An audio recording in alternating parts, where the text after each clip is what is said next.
Magandang gabi, kapatid na Jeriel at mga mahal na kapatid. Evening. Kumusta po kayo? Mabuti po. At dito ngayon ay maganda naman ang panahon. Madali ng dumilim.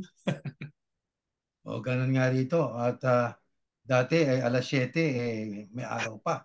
Pero ngayon ay alas 4:30 ay papadilim ng papadilim na. Papalubog na ang araw. Tama. Papalubog na.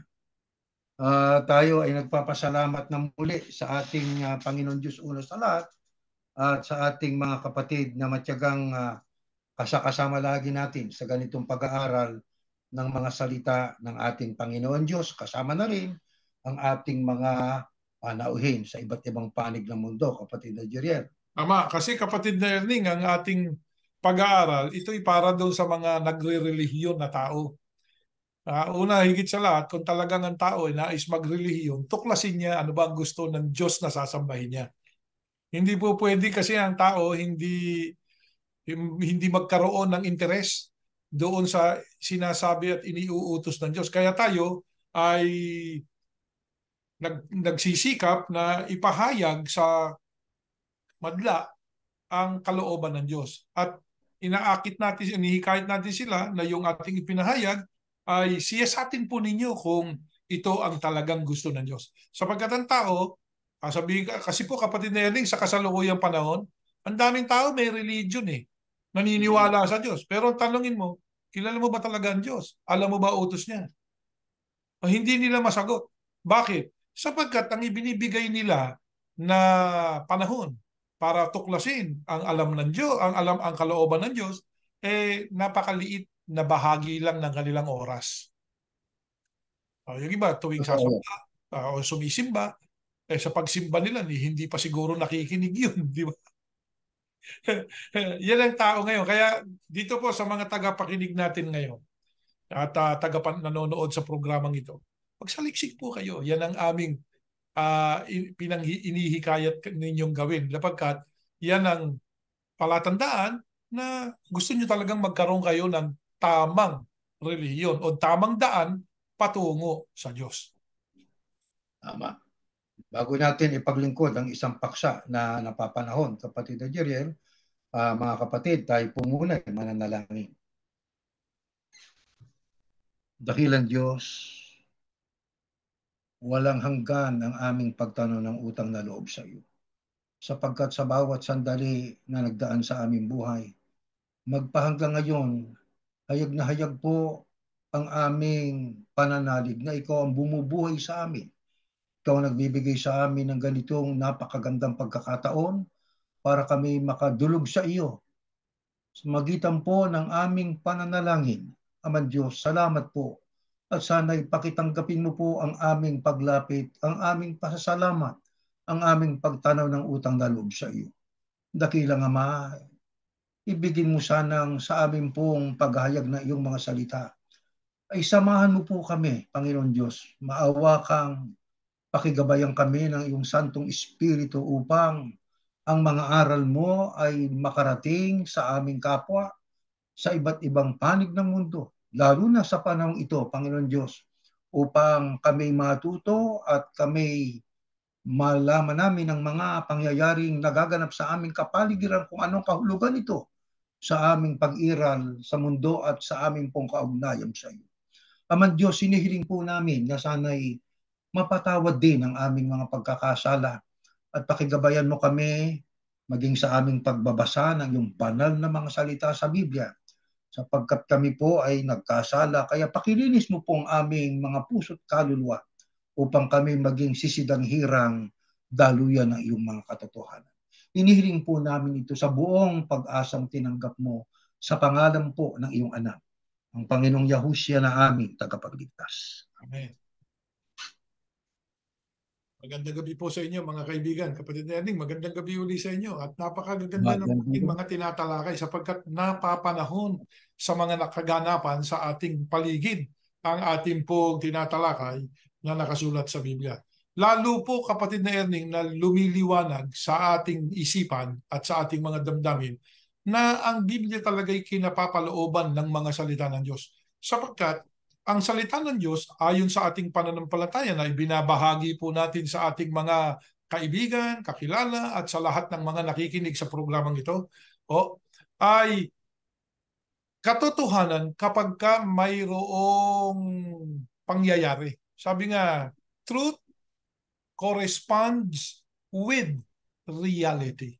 Nakita niyo po yung mga binabasa natin, nagko-correspond talaga sa realidad na nagaganap sa paligid natin na nakikita natin sa mga news outlets at doon sa social media at maaaring yung iba, nakikita po yan, kapatid na yan, ng mukhaan. Talagang nandun sila sa nangyayari o kaganapan na yun.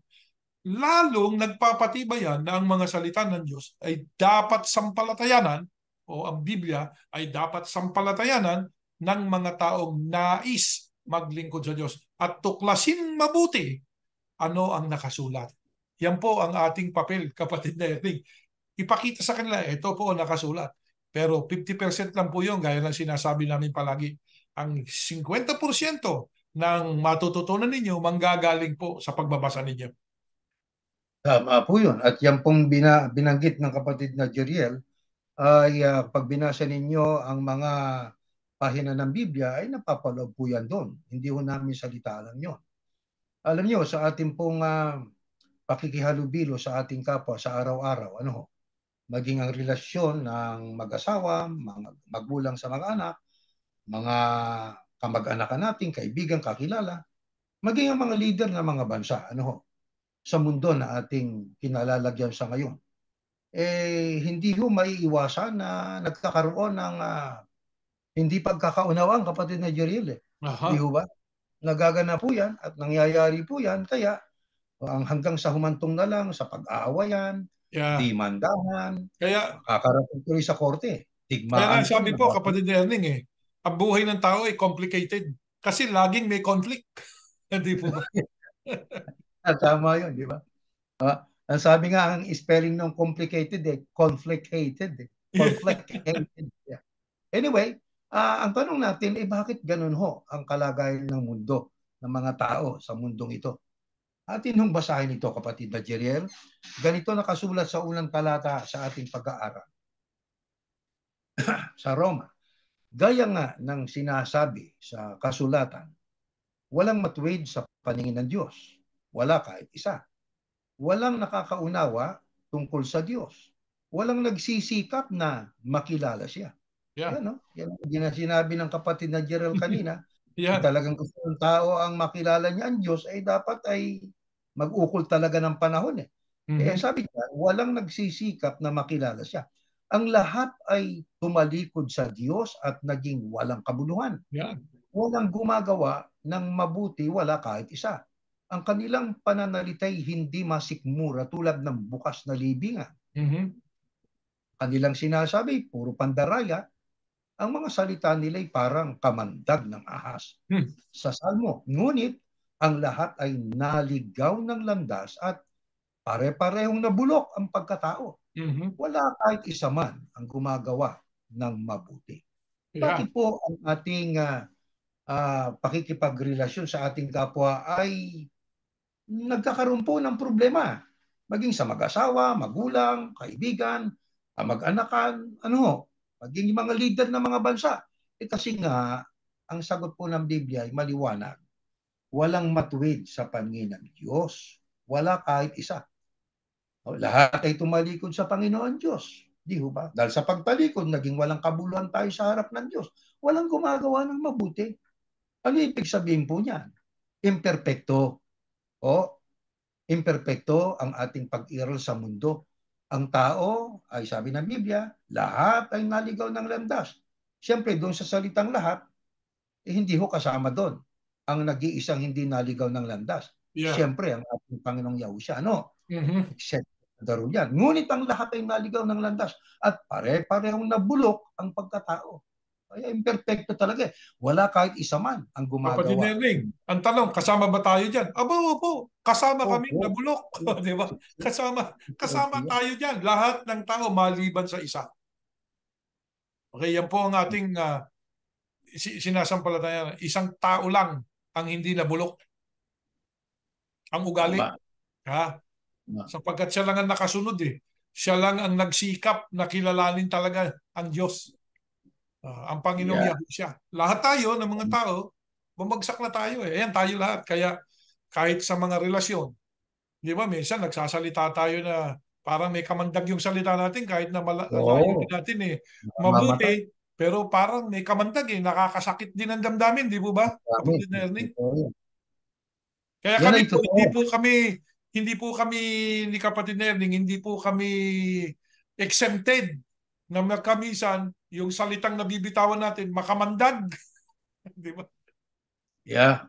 At saka ang masama po niyan, may bumasa ng talatang yan, pagkatapos ay kanyang exempted siya diyan. Hindi Mhm. ako kasama diyan. Yeah. Alam mo, may mga ganong mga nagbabasa ng Biblia na para bang hindi siya kasama ron. Self-righteous. Iba yung grupo namin. Iba kami. Self-righteous. Self-righteous kung tawagin. Bueno, yan ho ang larawan ng tao. Una, ang tao ay imperfecto. Pangalawa, ang mundong kinalalagyan natin imperfecto rin. Pero sa pasimula, hindi ganon. Mula nang magkasala ang tao. Di ho ba? Kaya ang tao naging imperfecto. Ngayon, pero ano ho ang hangad ng Panginoong Yahushua? Sa kabila po na tayo ay hindi ho matuwid. Kaya sabi, walang matuwid eh. Ito, next slide po, basahin po natin, kapatid na Jeriel. Yan. Kaya dapat kayong maging ganap tulad ng inyong amang nasa langit. Pag sinabi po kapatid natin, bago ko ituloy yung susunod, dapat, it's a must. Oo, kailangan. No? Hindi po pwedeng, I will do that if I want to or if I can. No, it's a must. Kailangan mong gawin yan. Kaya sabi, dapat kayong maging ganap tulad ng inyong amang nasa langit. Sa ikalawang Samuel, ang pamamaraan ninyo, O Diyos, ay walang kamalian. Kaya dapat kalintularan ng ating amang nasa langit sapagkat ang paraan ng Diyos, maliwanag. Wala. Walang kamali. Oo. You cannot get wrong. Sabi nga di ba? Mm-hmm. Ang inyong mga salita ay maaasahan. Ang salita ng Diyos, maaasahan Pag sinabi ng Diyos, nakasulat na nga sa Biblia di po ba? Tiyak magaganap. Sabi ng Diyos, pag sinalita ko, alam na alam po ng marami yan Sa Isaiah, nakasulat. Pag sinalita ko, papangyayarihin ko. Pag pinanukala ko, gagawin ko. Yan ang salita ng Diyos. Ha? Ganyan dapat ang tao. Pag meron tayong sinabi, gawin natin. Okay? Kayo'y katulad ng isang kalasag sa mga naghahanap ng kaligtasan sa inyo. Ayan, ang Diyos ganyan. Kayo lang, Yahuwah, ang tunay na Diyos at wala nang iba. At kayo lang talaga ang aming batong kanlungan. Ayan, kapatid na Erning, ang gusto ng Diyos na mangyari sa lahat ng mga tao, maging tulad tayo ng ating Ama o ni Yahuwah na nasa langit. Sabi nga nilalang ng Diyos ang tao ayon sa kanyang kawangis. Kawangis o larawan niya. Diba? Kawangis niya ayon sa kanyang kawangis. Kailangan ganun tayo mga kapatid, mga kaibigan. Gusto nating magrelihiyon, gusto nating sampalatayanan ng tunay na Diyos, sambahin si Yahuwah. Ayun ang isa sa mga kautusan, kapatid na Ernie. Ang must, dapat kayong maging ganap. Ayan. Kaya sa kabila po na tayo po ay nangagkasala, walang matuwid, pero diyan ay ating mararamdaman ang pagmamalasakit ng Panginoong Yahushua sa Mateo 5:48 nang sabi niya, kaya dapat kayong maging ganap. Mm-hmm. Hindi tayo matuwid, pero dapat.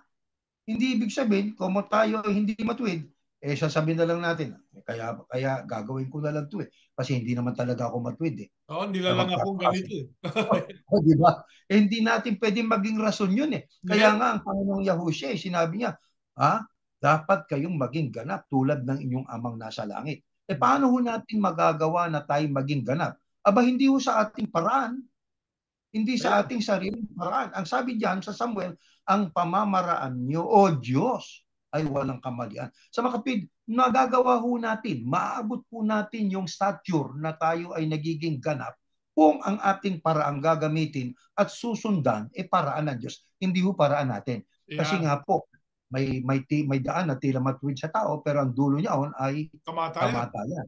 Ay hindi natin pwedeng sa palagay ko tama to, sa tingin ko tama to. Hindi natin pwedeng ipagpalagay para tayo maging ganap. Hindi natin pwedeng ipagpalagay sa tingin ko tama ito. Hindi. Gawin natin yung paraan ng Diyos sapagkat ang paraan ng Diyos perpekto. Walang kamalian po yun. Di ba, mga kapatid? Kaya tandaan po natin, may misyon ang Diyos. Para matupad ang misyon niyang ito, ay naghahanap siya hindi siya naghahanap, kapatid, Nigerian, ng perpektong tao. Kasi magiban sa anak niya, wala namang perpektong tao. Para matupad ang misyon ng Panginoon Diyos, hindi siya naghahanap ng banal, pinakamatuwid na tao sa mundo, pinaka-importante tao sa mundo, para matupad ito. Hindi ho ganon. Manapa, ang Panginoon Diyos ay naghahanap ng taong matatag ang loob. Isang taong handang gawin ang kalooban ng Diyos kahit ano pa ho mangyari. Ito ho ang katunayan. Ezekiel, basahin po natin. 22. Nandaraya at nagnanakaw ang mga tao. Kaya nga hindi matuwid eh. Inaapi nila ang mahihirap. Nako po, ayan, opresyon. Lalo pagka religious oppression, ang mga nangangailangan at ang mga dayuhang naninirahang kasama nila. Hindi nila binibigyan ng katarungan ng mga ito. Nako, wala na justice. Naghahanap ako ng taong makapagtatanggol ng lungsod, sabi ng Panginoon Diyos, sa magitan nitong si Propetang Ezekiel. Kailangan po, ang hinahanap ng Diyos para matupad ang misyon niya sa tao, hindi yung matuwid, banal, pinaka-importanting tao sa mundo. Hindi ho. Naghahanap ako ang wika, magitan ng pahayag nitong si Ezekiel, makapagtatanggol ng lungsod at mamamagitan sa akin. Mediation, mamamagitan o mediator, gagawa ng mediation between God and man. Mamamagitan sa akin at sa mga tao para hindi ko gibain ang lungsod na ito, pero wala akong nakita. Sa Jeremias, alam ko kung paano ko tutuparin ang mga plano ko para sa kabutihan nyo at hindi sa kasamaan nyo. At plano para bigyan kayo ng pag-asa na magkaroon kayo ng mabuting kinabukasan. Mga kapatid, ayon po sa Biblia, para matupad ang misyon ng Diyos o plano ng Panginoon Diyos sa tao na imperfecto. Ano hinahanap niya? Hindi yung pinakabanal na tao, pinaka-importanting tao, hindi yung pinaka-sabi nga payos na tao. Ang hinahanap ng Diyos, yun hong makapagtatanggol ng lungsod. Yung mamamagitan sa akin ang wika diyan sa ating binasa sa mga tao para hindi ko gibain ang lungsod na ito. Pero sabi ng Diyos, wala akong nakita. Pero ang sabi diyan sa Jeremias ngayon, ang sabi, alam ko kung paano ko tutuparin ang mga plano ko para sa kabutihan nyo. Ang plano ng Diyos sa tao na imperfecto ay mapabuti ang tao. Di ba? Bagaman ang tao ay imperfecto at nakatira sa mundong imperfecto, kaya magulo, pero ang hangad ng Diyos sa tao, bigyan tayo ng pag-asa na magkaroon kayo o tayo ng mabuting kinabukasan. Nakita niyo ho, mga kapatid at mga kaibigan, kung gaano kabuti ang plano ng Panginoon Diyos sa kabila na tayo ay hindi naging matuwid sa harapan niya. Ngayon, alam niyo, kapatid na Gerald at mga kaibigan, kung pag-aaralan ho natin ang mga unang tao na ginamit ng Diyos na maging kasangkapan para matupad ang plano niya, alam nyo, kung sa ating punto de vista siguro, baka hindi papasa sa atin yun eh. Tingnan nyo, alam natin si Abraham, ginamit ng Diyos sa kasangkapan yan. Diyan ang galing ang 12 tribes of Israel. Di po ba, kapatid na Jeriel at mga kapatid? Pero si Abraham po ay poligamista. Ano ibig sabihin ng poligamista?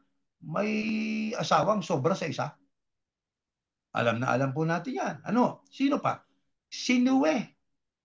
Pag binanggit ang pangalang Noe, ang iisipin agad ng tao na makabiblia ay yung bahang gunaw. Si Noe, pagdating sa moral, bagsak din. Lasinggero. Lasinggo. Isipin nyo. Sino pa? Si David. Ano naman si David? Nako, alam na alam natin. Adulterer. Yeah. Mapangalo niya. Yan po ay suportado ng talata. Oh. Yung kay Abraham, Genesis 25:5-6. Kay Noe ay Genesis 9:20. Kay David naman ay 2 Samuel 11:1-12. Nangangalo niya po yan. At killer pa, pinapatay pa niya si Orya. Kaya kung sa ating tingin, sa ating pagtingin at pananaw siguro sa ating standard, baka sabihin natin, hindi pwede silang maging kasangkapan ng Diyos para matupad ang plano ng Diyos. Pero nangyari. Sino pa? Alam nyo, Si kapatid Jonah. Erling, tayo lang ang nagsasabi ng ganito eh. Ito yung talagang nakasulat eh. Alam mo sa pinanggalingan nating relihiyon, isa lang ang sinasabi tungkol kay David eh. Di ba? Oo, matino daw. Oo, nandun Matino. sa pandoktrina. Nandito sa pandoktrina nila na ginagamit nila. Meron ba anyang taong banal na nasa langit? Oh, yan. Tapos sasabihin nila yung sinabi ni David, ako'y banal. Una, ang nagsalita nun, hindi ibang tao. Si Oo. David mismo, sinabi niya, ako ay banal. Hindi naman sinabi ng Diyos yun na siya ay banal. Ang nagsabi nun, siya. Ngayon, yan ngayon ang pinakain sa atin. Di ba? Kaya ang ating paniniwala, si David ay isang banal na tao. Banal, santo. Oh, hindi na pinakita yung bahagi o yung 50% ng ginawa ni David. O pinapahapyawan na lang. Kaya ang natutunan natin, half-truth, dito po sa ating pag-aaral, hindi half-truth, the whole truth ang ating mapag-aaralan. Kaya ng mga bilanggit ng kapatid na Erning na mga karakter ng Biblia. Ang pagkaalam nyo kay Noe, hindi, siya pinili ng Diyos. Ginunaw lahat, siya lang, pamilya niya, siya lang, sapagkat siya'y makadiyos. Oo, tama yun, makadiyos talaga siya. Pero, hindi ibig sabihin, hindi siya nagkasala. Tama. Hindi siya perpekto. Na po? Yan ang gusto natin malaman. Ang mga taong karakter ng Biblia, mga hindi perpektong tao. Parang tayo rin sa panahon natin ngayon. Sa paningin Tama. ng Diyos, walang matuwid kahit isa. Ngayon, ito pang si Jonas. Ayan. Ha? Ito'y tahasang dilabag ang kalooban ng Diyos eh. Di ba? Inutusan siya na pumunta sa Nineveh, saan nagpunta? Sa Tarsis. O di ba? Eh ano yun? Paglabag yun sa utos ng Diyos, pero tanong, ginamit ba siya ng Diyos na kasangkapan para matupad ang plano ng Panginoon Diyos? Alam na alam natin yan, mga kapatid. Ito pa, si Saulo, kapatid na Jeriel, at mga mahal na kapatid. Hindi itong si Saulo na naging unang hari ng bayang Israel. Ito po yung Saulo na naging apostol Pablo. Bay si Saulo, bago naging apostol, terorista po ito. Oh, naghasik ng terorismo sa mga unang tagasunod ng ating Panginoong Yahushua Hamashiach. Pero tanong, ginamit ba silang mga kasangkapan? Yung mga karakter na nabanggit natin? Aba, oo, para matupad ang plano ng Panginoon Diyos. Alam niyo, ang Diyos ay gumagawa sa pamamagitan po ng mga tao na hindi humatwid. Kasalanan pa nga yung iba eh. Siyempre, may layon ang Diyos po doon. Kaya, ganyan ang kanyang ginawa. Na maging sino man ho sa atin pwedeng maging kasangkapan ng Panginoon Diyos pag ginusto ng Diyos para matupad ang plano niya, di ho ba? Ginagamit ng Diyos ang mga taong ito, mga taong hindi perpekto, sa mundong imperpekto. Pero eto ho yan, huwag naman po tayong magkamali ng pag-iisip na magpapatuloy tayo sa ating paggawa ng kasamaan. Mamumuhay tayo ng masama at aasa tayo ng mabuting pagbabago. Walang mangyayaring mabuti pagka tayo nagpatuloy sa ating pagiging liko sa harapan ng Diyos. Gusto ng Diyos na tayo ay maging banal, maging ganap, sabi ng Panginoong Yahushua. At hindi ang ating kabanalan naman po ang pwede nating ipagmalaki. Kaya po ako nakagagawa ng mabuti sapagkat banal ako. Tulad ng binanggit nga kanina, si David, banal. Pahayag lang ni David yon nung siya'y madama niya ang pagpapatawad ng Diyos. Di ho ba? Nang siya'y magkasala, humingi ng tawad, nagsisi, siya'y pinatawad. Nung tagpong yon, nang mapatawad, naalis yung kasalanan, naging banal siya noon, nang tagpong yon. Pero nang mabuhay pa siya uli, pagkatapos noon, tsak nagkakasala pa. Walang taong nabubuhay dito sa lupa. Sabi nga, hindi natin pwedeng baguhin po ang batik-batik ng Etiope na, Kaya, di ba? meron lang a very quick moment in a person's life Yeah. na maaaring Naging naging banal. banal ka sa pagkakataon. Maaari. Yes. Yeah, sa pagkakataon. Kaya maging tayo ho, pagka tayo humingi ng tawad sa Panginoon Diyos, ramdam natin ang pagpapatawad ng Panginoon sa puntong yon, sa konting sandaling yon, naging banal tayo. Pagkatapos uli ng panalangin, baka pagkatapos ng panalangin, amen, nakakasala na naman tayo eh. O, di ho ba?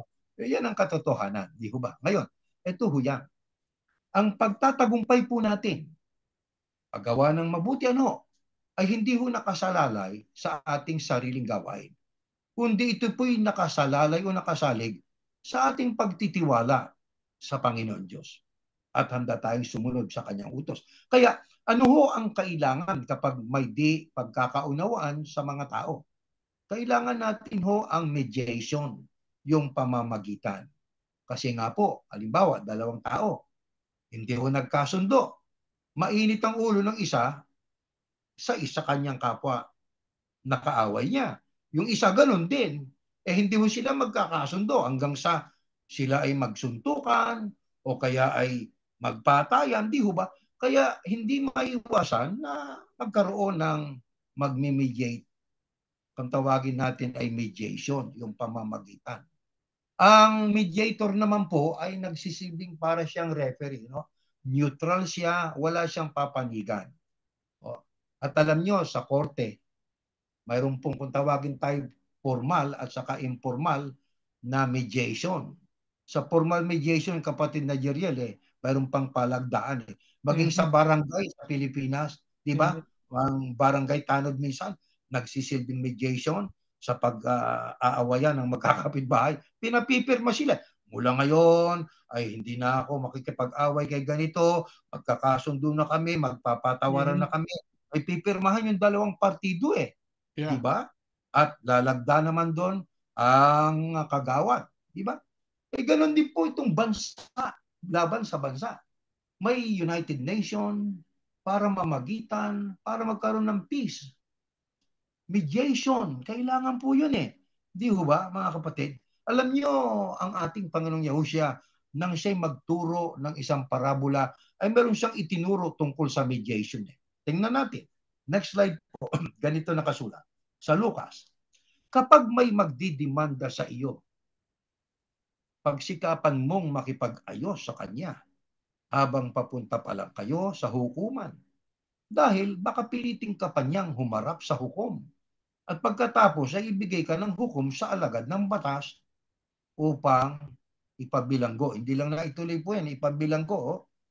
May biglang sabihin, diyan po ang Panginoong Yahushua ay nagsisilbing mediator sa magkabilang panig na nag-aawayan. Ang sabi diyan, kapag may magdidimanda sa iyo, siyempre hindi ka naman indidimanda kung gumawa ka ng mabuti. O di ba? Yung nagdemanda sa iyo, nag-aakala o iniisip niyang nakagawa ka ng masama sa kanya. Di ho ba?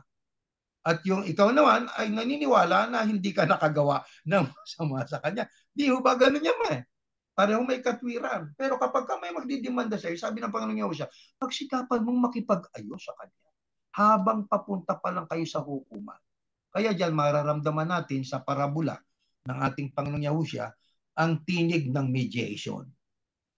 Gusto ng Panginoong Yahushua para wag makarating na sa hukuman, makipag-ayos na kaagad. Bakit nga? Dahil baka piliting ka pa niyang humarap sa hukom. At pagkatapos ibigay ka sa kanang hukom sa alagad ng batas upang ipabilanggo. Kaya diyan mararamdaman natin ang mediation. Sinisikap ng ating Panginoong Yahushua na ituro sa atin na kapag tayo ay mayroong hindi ka, sabi nga ay kasundo at mayroong awayan, makipag-ayos ka agad. Kasi pag hindi ho, malamang sa tayo madala doon sa hukuman, harap sa korte at pag napatunayan, baka tayo mabilanggo pa. Ngayon, sa spiritual na perspective naman po, ang ibig lang sabihin ng ating Panginoong Yahushua diyan, tayong tao na imperfecto, kailangan po tayo ay makipagkasundo kaagad sa Diyos. Pero paano natin magagawa po yon? Hindi sa ganang ating paraan, kundi meron ding magiging mediator. May magsasagawa ng mediation. Ano ang layunin po nun? Para wag na tayong pumarap sa hukuman. katumbas sa araw ng paghuhukom. Dahil sa pagka hindi ka nakipag-ayos sa Panginoon Diyos, may kaso tayo eh. Ano kaso natin? Kasalanan. Kanino? Laban sa Diyos. Kaya anong gagawin ng Diyos? Magdidemanda ang Diyos sa atin. Ano ibig sabihin? Ididemand niya tayo na magbayad sa Kanya. Ano yon? Kabayaran ng kasalanan ay ano? Kamatayan. Ngayon, para tayo po'y huwag nang mahatulan. Pagdating ng araw, abay kailangan makipagkasundo tayo. Magkaroon tayo ng mediation sa Diyos. Pero kailangan natin ng tagapamagitan. At maya-maya, bagamat sa ngayon pa lang siguro, alam na natin kung sino ang ating tagapamagitan. Siyempre pa, ang ating Panginoong Yahushua HaMashiach. Pero alam niyo sa Biblia ho, maging sa lumang tipan, merong ginamit ang Diyos na mediator eh. Ito, pakinggan po natin. Next slide po. Exodus. Kaya bumalik si Moises sa Panginoon o kay Yahuwah at sinabi, O Yahuwah, malaking kasalanan po ang nagawa ng mga taong ito. Gumawa sila ng Diyos na ginto. Pero ngayon, patawarin niyo po sila sa kanilang mga kasalanan. Kung hindi niyo sila mapapatawad, burahin na lang ninyong aking pangalan sa aklat na sinulatan niyo ng pangalan ng inyong mga mamamayan. Diyan po ay atin pong nabasang tungkol sa panahon ni Moises. Yan ay tagpo noong ang Israel ay gumawa ng guyang ginto. Yan po, siyempre pa, ay nakita ng Panginoon Diyos at ipinaalam niya kay Moises. Ngayon, sa tagpong yan ay ang Moises ay nagsilbing mediator. Isinagawa niya ang mediation. Namagitan siya sa mga sumamba na Israelita sa guyang ginto sa Panginoon Diyos. Katunayan, ay nakiusap siya eh. Di ba? Ang sabi niya, patawarin niyo po sila sa kanilang mga kasalanan.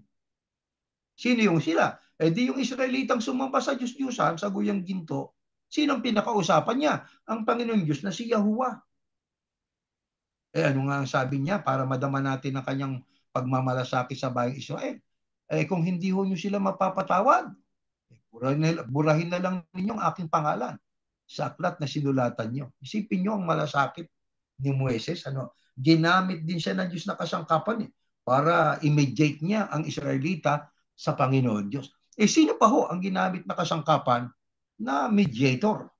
Ito, pakinggan natin sa Pilipos. Nakikiusap ako kina Judea at Sintike. Ganun bang basa diyan, kapatid na Jeriel? Yeah, Sintike. Si Sintike. Antike. Si Sintike. Na magkasundo. Ayun. Nagamit na naman salitang magkasundo. Kailan ginagamit yung salitang magkasundo? Di pag may problema. Di ba? Ayun. Na magkasundo na sila. Ito, kapatid na Erning, tandaan natin na nagsasalita dito. Sino po yung nagsasabi niyan? Pablo. Si Pablo yan. Tandaan natin si Apostol Pablo. Yung mga ministrong nakikinig dito. Nakikiusap palagi si Pablo. Hindi nagdidemand. Yeah. Hindi nag-uutos. Hindi yung utos kayo ng utos. Akala nyo kung sino. Di ba? Akala mo, abogado ka o judge ka na. Ito, nakikiusap si Pablo. Yan, pinapupuna lang po natin, kapatid na Erning. Tama. Ngayon, tama. Diyan ay nakikiusap si Apostol Pablo. Doon po sa ating pinanggalingan ang matindi pa nga dyan, kapatid na Jeriel tinuruan tayo na kayong lahat ay magkakapatid. Pero ang tawag sa atin, Atadero, halika nga dito. Nemes, halika dito. Akala ko ba ho kapatid? Yeah. Silang nagtuturo. Kasi yung mga nagtuturo, nagkaroon ng posisyon kasi nga nagkaroon ng hierarchy na ang tingin nila sa sarili nila, mas mataas na sila doon sa kakapatid nila sa iglesia. Kaya, na-mess up ang pananampalataya. Messed up. Kasi yung kanilang action hindi na ayon doon sa nakasulat. Nakita nyo? Tama.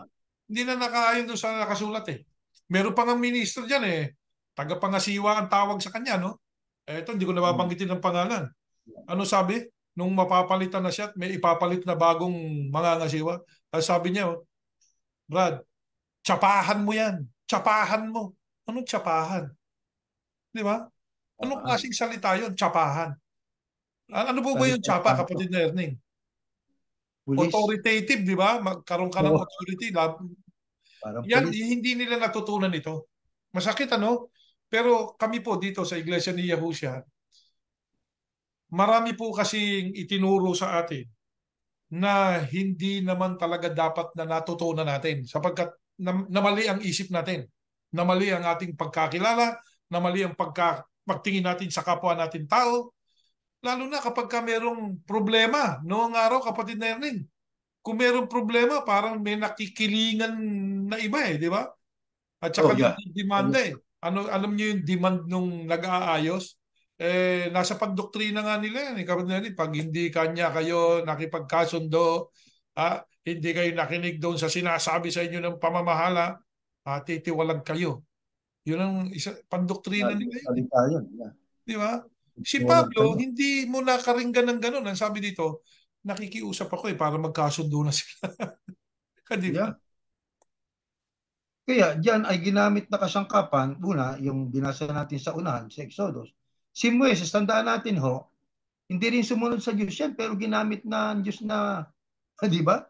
Yeah. Na nakausap ng Diyos pa. Si Pablo Mediation, ay sabi nga. terorista yan eh, di ba? Mhm. Dati, nung si Saulo pa. Pero ginamit din na kasangkapan para itong si Euodia at saka si Sentike magkasundo bilang magkapatid sa Panginoon. Bakit? Nagkaroon ng alitan eh. Di ba? At Yeah. nakikiusap din ako sa iyo, tapat kong kasama sa pangangaral, na tulungan mo ang mga babaeng ito sapagkat katulong ko sila sa pagpapalaganap ng magandang balita. Kasama ni Clement at ng iba pang kamanggagawa na ang pangalan nakasulat sa Aklat ng Buhay. Diyan po ay ating mapapansin si Moises at si Apostol Pablo at ang iba pang mga kapatid sa banda sa lugar ng Pilipos, ginamit na kasangkapan para maisagawa ang mediation sa pagitan ng Diyos at sa mga taong sumamba sa Diyos-Diyusan panahon ng Israel. Panahon ng unang Kristyanismo ay itong si Pablo at ang mga taga-Pilipos mismo ay pinakausapan ni Pablo na mamagitan para magkaayos itong magkapatid, itong si Euodia at saka si Syntyche. Bakit? Nagkaroon ng problema na magkasundo. Pero sino ho ang dakila sa lahat ng panahon at bakit napakadakilang mediator natin? Pakinggan po natin. Next slide po. Pakibasa natin ito. Kapatid na Unang Timoteo, next slide. Ito po ang Next ating slide. Sapagkat iisa lang ang Diyos at iisa lang ang tagapamagitan sa Diyos at sa mga tao. Ito'y walang iba kundi ang taong si Kristo, ang Kristo, dapat yan, ano? Ang Kristo Yahushua. Okay? Kaya ang Kristo ang ginawang tagapamagitan sa atin at sa Diyos sa bagong kasunduan. Sapagkat sa pamamagitan ng kanyang kamatayan, tinubos niya ang mga taong lumabag sa unang kasunduan. Kaya, dahil dito, matatanggap ng mga tinawag ng Diyos ang walang hanggang pagpapala na ipinangako niya. Ayan ang isa po natin tagapamagitan sa Diyos. Siya. Alam niyo, kasi pag sinabi nating tagapamagitan o sa English parang mediator, no? Mediator. Ang talagang focus natin, there is only one mediator. Ngayon, sa nag-aayos ng kaso, nag-mediate si Apostol Pablo, sa panahon natin, mayroong tawag niya, parang yan ang pinakalaging abogado. Di ba? Sa Canada, ang tawag dyan meron silang tawag na iba dyan kasi parang sa English naman. Ha? Maestrado. Parang ganun eh. Meron kasing salita ang Canadian ano na parang parang sa ibang lingwahe ay no? Sa ibang lingwahe ay parang kakaiba eh. Ito sabi nga yung yung parang banister tawag ano. Parang ano yan isang bahagi. Sa Canada kasi pag sinabing banister, parang railing namamagitan sa doon sa tao at saka doon sa kalalaglagan niya eh. Pero parang ganyan din ang katawagan doon ng mga halimbawa nagkakaroon ng problemang legal, lawyer sa atin lawyer merong lawyer, di ba? Yun ang mamamagitan. Halimbawa, Katulad nga ng binanggit ko sa inyo naging problema nung araw, no? Na bumili sila ng bahay, o pagkatapos na bili yung bahay, hindi sila nagkakasundo. Tumawag sila kumuha sila ng kani-kanyang lawyer para ipamagitan yung kanilang usapin.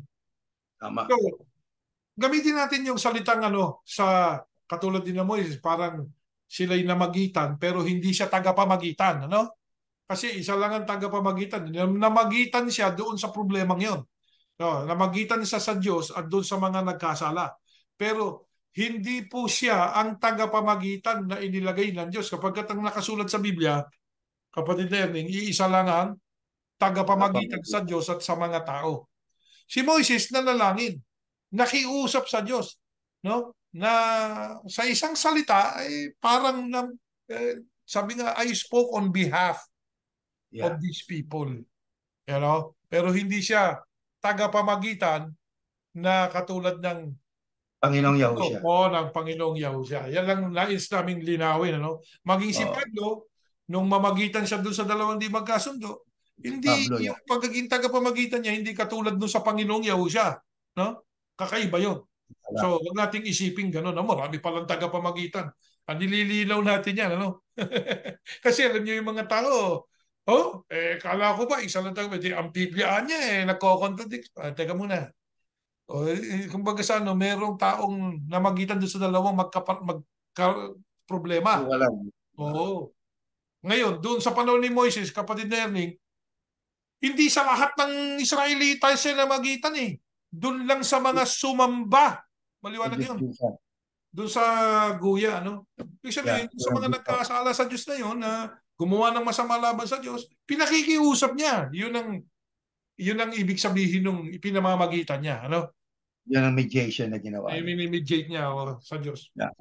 Ngayon, sa atin, bilang mga iglesia ni Yahushua, pinapayagan ba ang mga Yahusiano na magdemanda laban sa kapatid niya sa harap ng mga hindi kinikilala ng iglesia? Basahin nga natin itong nakasulat sa Korinto. Next slide. Ito. Next slide. Kapag may reklamo ang isa sa inyo laban sa kanyang kapatid, bakit dinadala ninyo ito sa hukom na hindi sumasampalataya sa Diyos? Dapat dalhin ninyo ito sa mga sumasampalataya sa Diyos. Hindi nyo ba alam na sa mga huling araw tayong mga banal ang hahatol sa mga tao sa mundo? At kung kayo hahatol sa mga tao sa mundo, wala ba kayo kakayahang hatulan ang maliliit na bagay na yan? Tandaan natin, no? Maging particular tayo sa sinasabi, no? Kasi dito merong maling quote ang tao rito eh. Di ba? Lalo na doon sa Iglesia ni Cristo. No? Sabi dito, kakayahang hatulan ng maliliit na bagay na yan, hindi nyo ba alam na tayo ang hahatol sa mga anghel? At kung kaya nating gawin ito, mas lalong kaya ninyong ayusin ang mga alitan sa buhay na ito. Alitan, ha? Kapatid ni Erning, yun ang nakasulat, ano? Alitan, ha? Kaya kung mayroon kayong mga alitan, ayan, ano? Bakit dinadala pa ninyo ito sa mga taong hindi kinikilala ng iglesia? Mahina naman kayo. Mahiya naman kayo.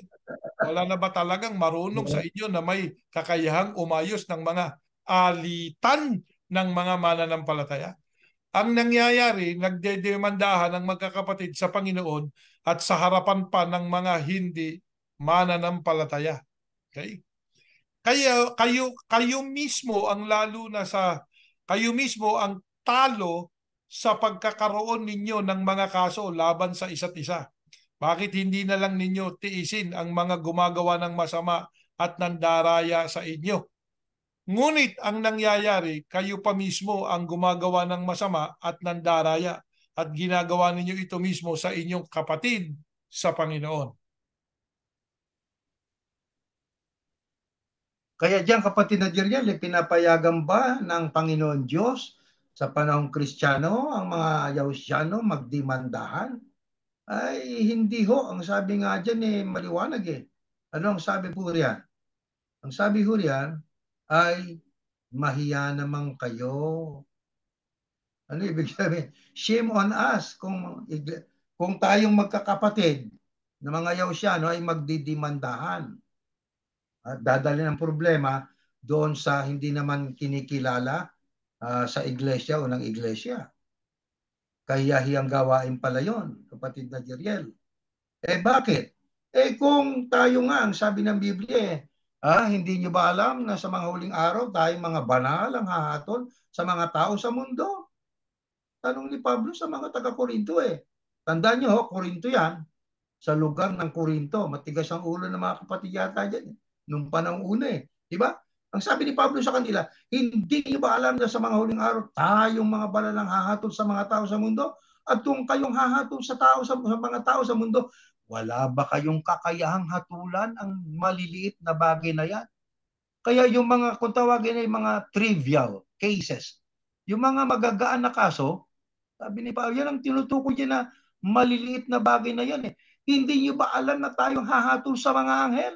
At kung kaya natin gawin ito, mas lalong kaya ninyong ayusin ang mga alipang sa buhay na ito. Mhm. Nakikita niyo ba ang pahayag ng Apostol Pablo? Tayo nga hahatol sa mga anghel at sa mga tao sa mundo Di ba natin kayang gawin na ayusin ang mga alitang maliliit na bagay na yan sa loob ng samaan ng mga Yahusyano, Kristiyano.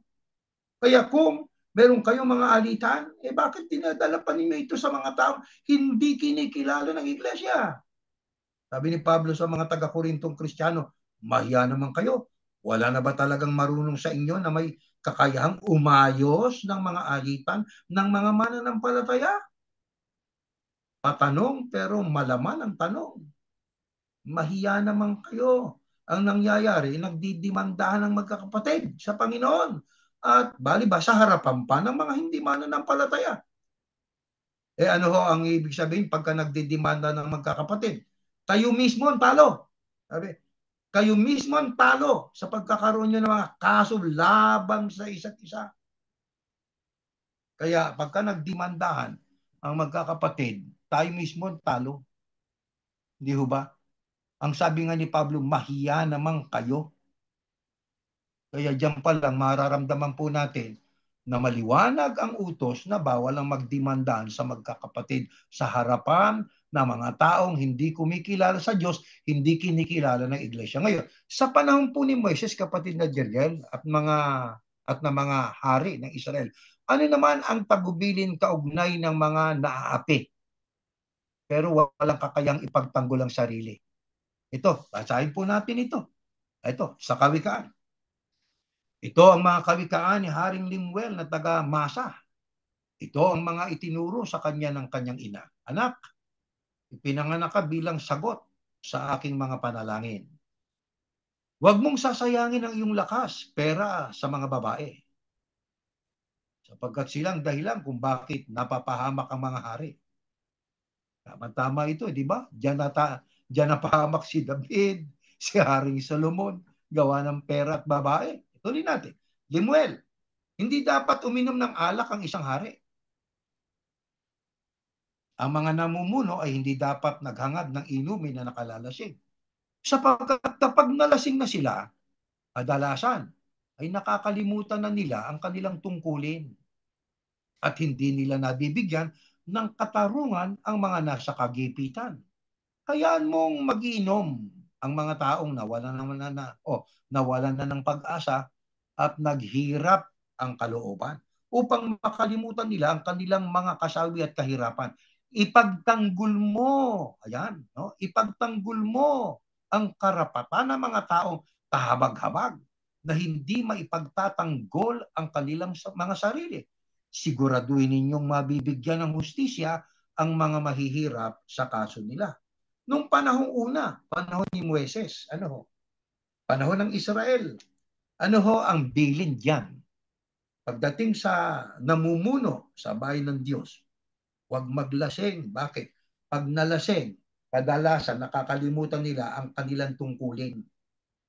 Nako, karanasan natin yan, kapatid na Jeriel, Pagka ikay nalasing, nakakalimutan mo ng suot mo pala, barong Tagalog. Bakit? Nalalasing Kaya ang sabi, Maraming bagay ang kalasingan, hindi lang naman sa alak eh. Droga, hindi naman sa alak nakakalasing yan. yan. Oh. Ang nalasing Marami ka doon pa. sa kapangyarihan, utos ka ng utos. O, ayan, Tama. lasing Mm-mm. ka rin. Hindi mo, Lasing din yun. kumbaga sa ano, hindi, ang isa sa, ang ministro, tagapaglingkod, hindi pinaglilingkuran. Ha? Oh, Ang kaso nalasing. lasing din. Ayun, gusto niya paglingkuran na siya. May tagabitbit ng attache case, may tagapagbayad sa restaurant, at kung ano-ano pa. Di ba? Mm-hmm. Ayan. Lasing. Yeah. Kaya sabi, bilin sa noong panguna, bilin lang panahon panguna, Mm-hmm. Yeah. maglalasing. Hmm? Kaya ang sabi pa riyan ay ipagtanggol mo ang karapatan ng mga taong kahabag-habag na hindi maipagtanggol ang kanilang mga sarili. Nako, naalaala ko tuloy yung pinanggalingan kong relihiyon eh. Wala nang magawa, inapi pa. Dapat ipagtanggol, nako po, itinakwil pa eh. O di ba? Ang sabi pa sa Exodo, siguraduhin ninyong mabibigyan ng hustisya ang mga mahihirap sa kaso nila. Kaya pagka may naaapi nung panahong una, utos talaga na dapat bigyan ng justice, bigyan ng katarungan. Sa panahon po natin, maging doon sa aking pinanggalingang iglesia, sa ating pinanggalingang iglesia, nawawala yung justice eh. Kapatid Lalo pagka Erning, bilin nga di ba? Bilin bawal magdemanda. Anong justice ang sinasabi natin? Bawal ka magdala doon sa korte. Ano ba talaga yan? Yan ang sinasabi ng di tao. ba? Ang sabi ng mga kapatid. Kaya, alam nyo, mga kapatid, dyan sa mga binasa natin ay alam namin na nararamdaman ninyo kung gaano kahalaga ang ipagtanggol ang mga naapi, lalo pagdating sa dimandahan. Kasi yung mga nangaapi, kapatid na Jeriel, may kakayanan yun eh. Malakas ang impluensya nun eh. Di ba? Di ba? Minsan ay, ika nga, may mga abogado sila, ginagamit, pinaandar yung kanilang yung kanilang kwarta. Pero kapatid Diba? Erning, siguro dapat na malaman ng mga kapatid, lalo na sa mga nakikinig sa atin ngayon, ano ba yung sinasabi ni Pablong maliit na bagay? Na yun, pwede nating ayusin tayo yun eh. Ano ba yun? Siguro, basahin natin sa English. O sige. Ayan. Sisyo. I will share something in English, no? Na yun ding talatang yun para magkaintindihan tayo ng gusto. Kasi baka mamaya abusuhin yan eh. Pwedeng abusuhin yan, kapatid na Erning. Yang sinasabi sa iglesia, walang dimandaan dito, kundi mawawalan ka ng karapatan, mawawalan ka ng, di ba? Pwedeng abusuhin yan Inabuso na. ng tao. Kaya kailangan linawing mabuti yan. Tingnan natin mag-share ako sa inyo. Ayan. Nababasa po ba ninyo? Ayan, oh. Yan. Yeah. Ayan, oh. Diyan lang tayo. Huwag na tayong lumayo. Ayan lang. Kasi yan yung sinabi kaninang maliit eh. Ayan. Ano ba yan? Kaso na yan. Anong klaseng kaso, kapatid na Erning? Maliit. Hindi ko masyadong mabasa. Kaya kasi maliit eh. Petty. Yan. Ayan. Petty, kaya maliit eh. Ano sabi? Are you not competent? Yan, wala ba kayong kakayanan to try para ayusin? Trivial. Ano yan? Insignificant petty cases. Maliliit na kaso. Yan. Maliit na kaso lang ano ba naman yan? Sabi nga hindi naman sinasadya nakakatay ko yung manok mo eh. Kala ko Maliliit akin eh. yun. Yung ba naman didimanda pa kayo? Di ba? Ano ba naman yan? Di ba? Yan eh. Kaya, teka muna, baka magkaroon ng walang isipan yung mga kapatid. Ay, hindi. Sa iglesia pala, kahit ano gawin mo, hindi ka pwedeng idemanda eh. Kundi, pag dinimanda ako nito, matitiwalag siya eh. Di ba ganon? Naabuso. Teka muna, linawin natin mabuti yan. Ang sabi diyan, i-try ninyo, kayo-kayo, yung insignificant petty cases. Maliit. Maliliit. Trivial. Pero kasi may mga malalaking kaso, kapatid na Erning eh. Mamaya babasahin natin yan, kapatid Ayan, na Jeriel. kaya binigyan na natin ng pagkakataon yan, no? Sige, tuloy natin ngayon. Tapos na Kaya, yung sharing ko. kaya pagdating po sa claim Pero kung halimbawa, ikaw ay may claim, wala hong ipinagbabawal ang Biblia na bawal ang mag-seek ng claim. Alam niyo sa isang estado, sa isang state, katulad sa Florida, tayo po ay nire-require na magkaroon po ng auto insurance. Di ba kapatid na dyan? Maging sa inyo dyan, maging sa iba't ibang panig ng mundo. Mabuti ba na bumili tayo nito at ayaw natin gamitin pag kailangan na natin? Ba't ito nagbayad para buwan-buwan para sa isang bagay, ngunit tinanggihan mo ang benepisyo nito? Di ba? Hindi mabuting pangangasiwa po ang ganito. Di ho ba? Bilang Yahusyano, hindi mabuti sa ating pakiramdam na magdemanda ng kapwa kapatid. Di ho ba? Lalo pagka ang mga kaso nga na kayang-kaya natin, yung mga trivial, insignificant, sabi nga nagamit lang ang tsinelas mo na hindi sinasadya nagalit ka na, didemanda mo sa barangay yung kapatid. Ay wag naman, kaliliit na kaso po yun, di ba? Ngayon, paano kung halimbawa, sa dinami-dami kapatid na Jeriel na mga tao, nagkaroon po ng aksidente, bali ba ang na-involve magkakapatid sa iglesia? Pwede bang marisolba ang ganitong problema na walang demandahan? Ang sagot ko doon, ako bilang isa, mariresolba din po yun. Di ba? Bakit? Ang iiral doon yung magkakapatid. Kaya nga aksidente, kapatid na Jeriel hindi sinadya. Pero bihirang mangyari po yung mangyari na kapatid sa kapatid na banggaan.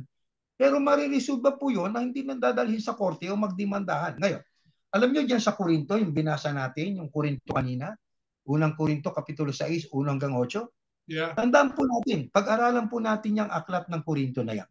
Alam niyo ho, anong sistema ang ginagamit dyan sa panahon niyan? Ang sistema ng Korinto ho ay nakabatay sa sistemang sibil ng Romano.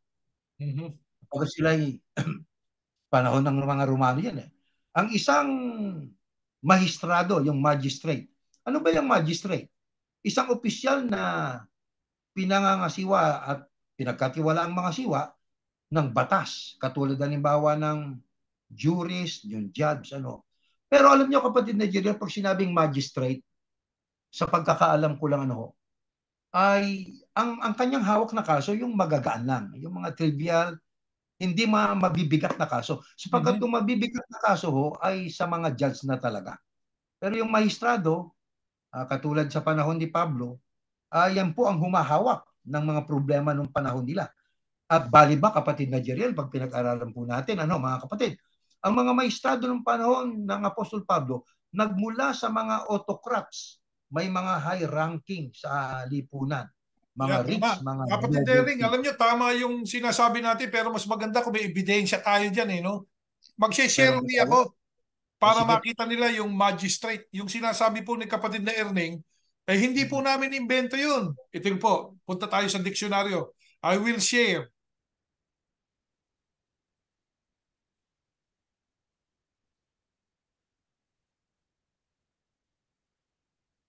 Mag-share po ako.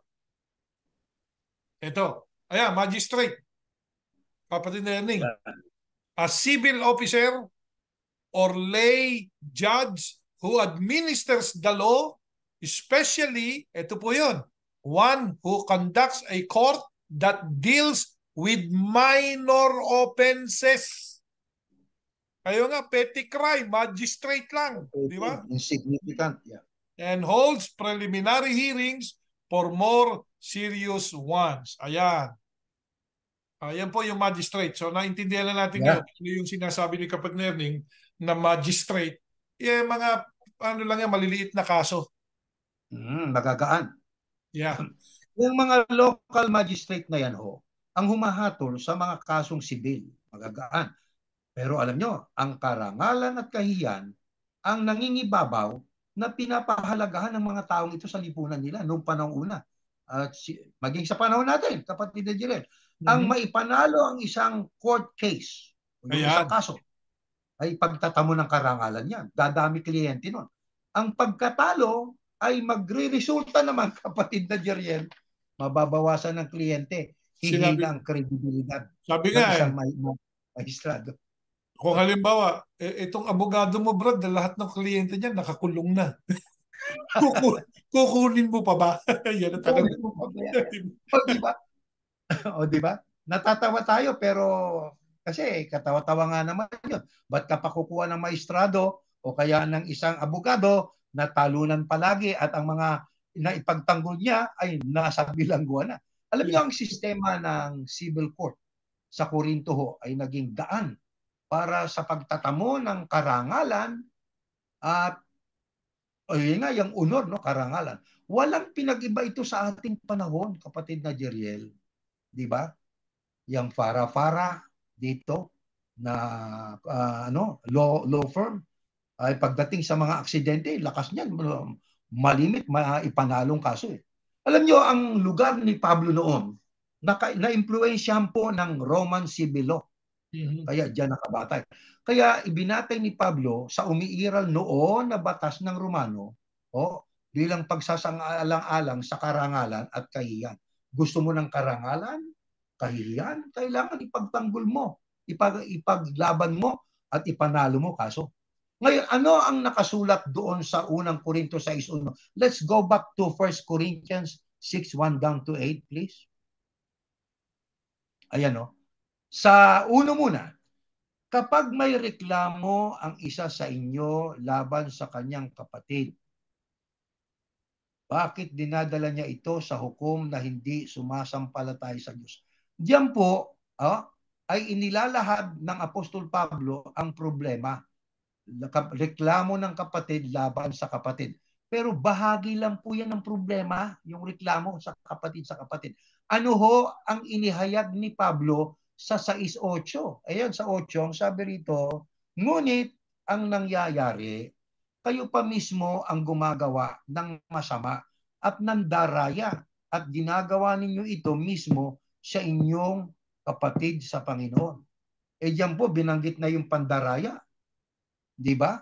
Kaya kanina, inintroduce yung kapatid laban sa kapatid. Ngayon dyan sa bandang huli, binanggit na kapatid na Jeriel, kayo mismo ang nandaraya at ito'y sa inyo pang mga kapatid. Ngayon, ano ang kasunod na ginawa ng Apostol Pablo? Pagkatapos niyang masabi, kayo mismo ang nandaraya sa mga kapatid pa ninyo sa Panginoon. Next slide. Next slide, 1 Corinthians 6:9 to 10. Ganito po nakasulat. Hindi niyo ba alam na hindi magmamana ng kaharian ng Diyos ang masasama? Yan po ay 9 na. Pagkatapos nating mabasa kanina, na nandaraya at sa kapatid pa ninyo sa Panginoon. Ang sabi niya ngayon ni Pablo, hindi ba niyo alam na hindi magmamana ng kaharian ng Diyos ang masasama? Kaya yung pandaraya sa kapatid, nako po, delikado yun.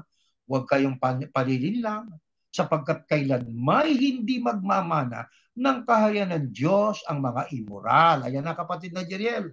Hindi na peke yan. Hindi na Hindi petty na. crime yan. Hindi na. Hindi na yan yung sinuot ko lang yung tsinelas mo, sorry. Di ba? Ayan na, Hindi na.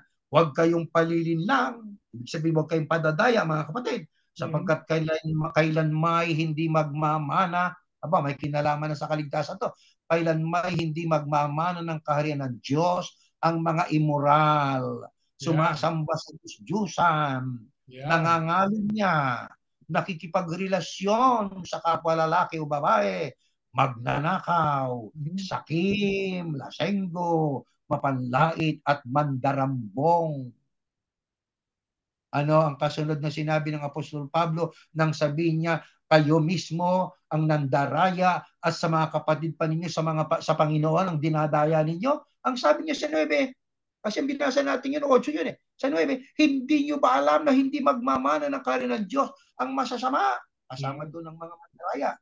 Ang katumbas na yung mandarambong. Sino ang mga hindi magmamana ng kaharian ng Diyos? Hindi magmamana ng kaharian ng Diyos ang mga immoral. Ano yung immoral? Hindi, ang ginagawa ay labag sa moral. Sumasamba sa Diyos-Diyusan. Hindi lang yung pagsamba sa ribulto. Pagka ang pinuno mo ay diniyos-Diyusan mo na. Naku po, mayroon ako nakita kanina. Larawan ng leader nandun sa malaking tilon. Siya na naman ang sikat, kapatid na Jeriel. Inagaw na yung kapurihan para sa Diyos. Pagsamba sa Diyos-Diyusan din yun. nangangalunya, o nakikipagrelasyon sa kapwa lalaki, babae, magnanakaw. Ano yung pagnanakaw? Ba hindi iyo pinakialaman mo? O Kaya di ba? kapatid Ernie, alam niyo ito yan eh. Sa batas ngayon ng tao, no? Pagka ayos natin sa batas ng tao, no? Kasi nung Oh. panahon na yun, nakabata yan sa batas ng Roma eh. Di ba? Mm. Yan ang sinasabi natin. Sa batas ng tao ngayon, hindi petty crime. Okay, yung ibang mga binanggit yan, petty pa rin eh. No? Yeah. Mm. Pero sa batas ng tao ngayon, yung pagnanakaw, no? Pandarambong, yung paglalasing at nagda-drive ka pa. yan. Yung panlalait, Illegal. yan ay hindi na petty crime. No? Hindi na petty crime yan.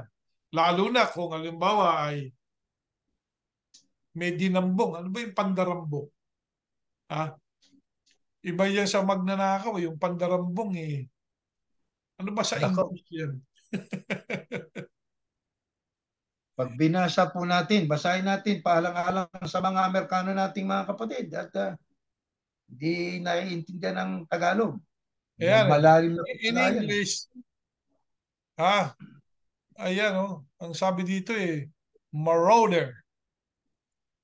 Marauder. Marauder. Ayan. Marona. Ang marauder, mandarambong. Ano ba yung marauder? O, di alamin natin.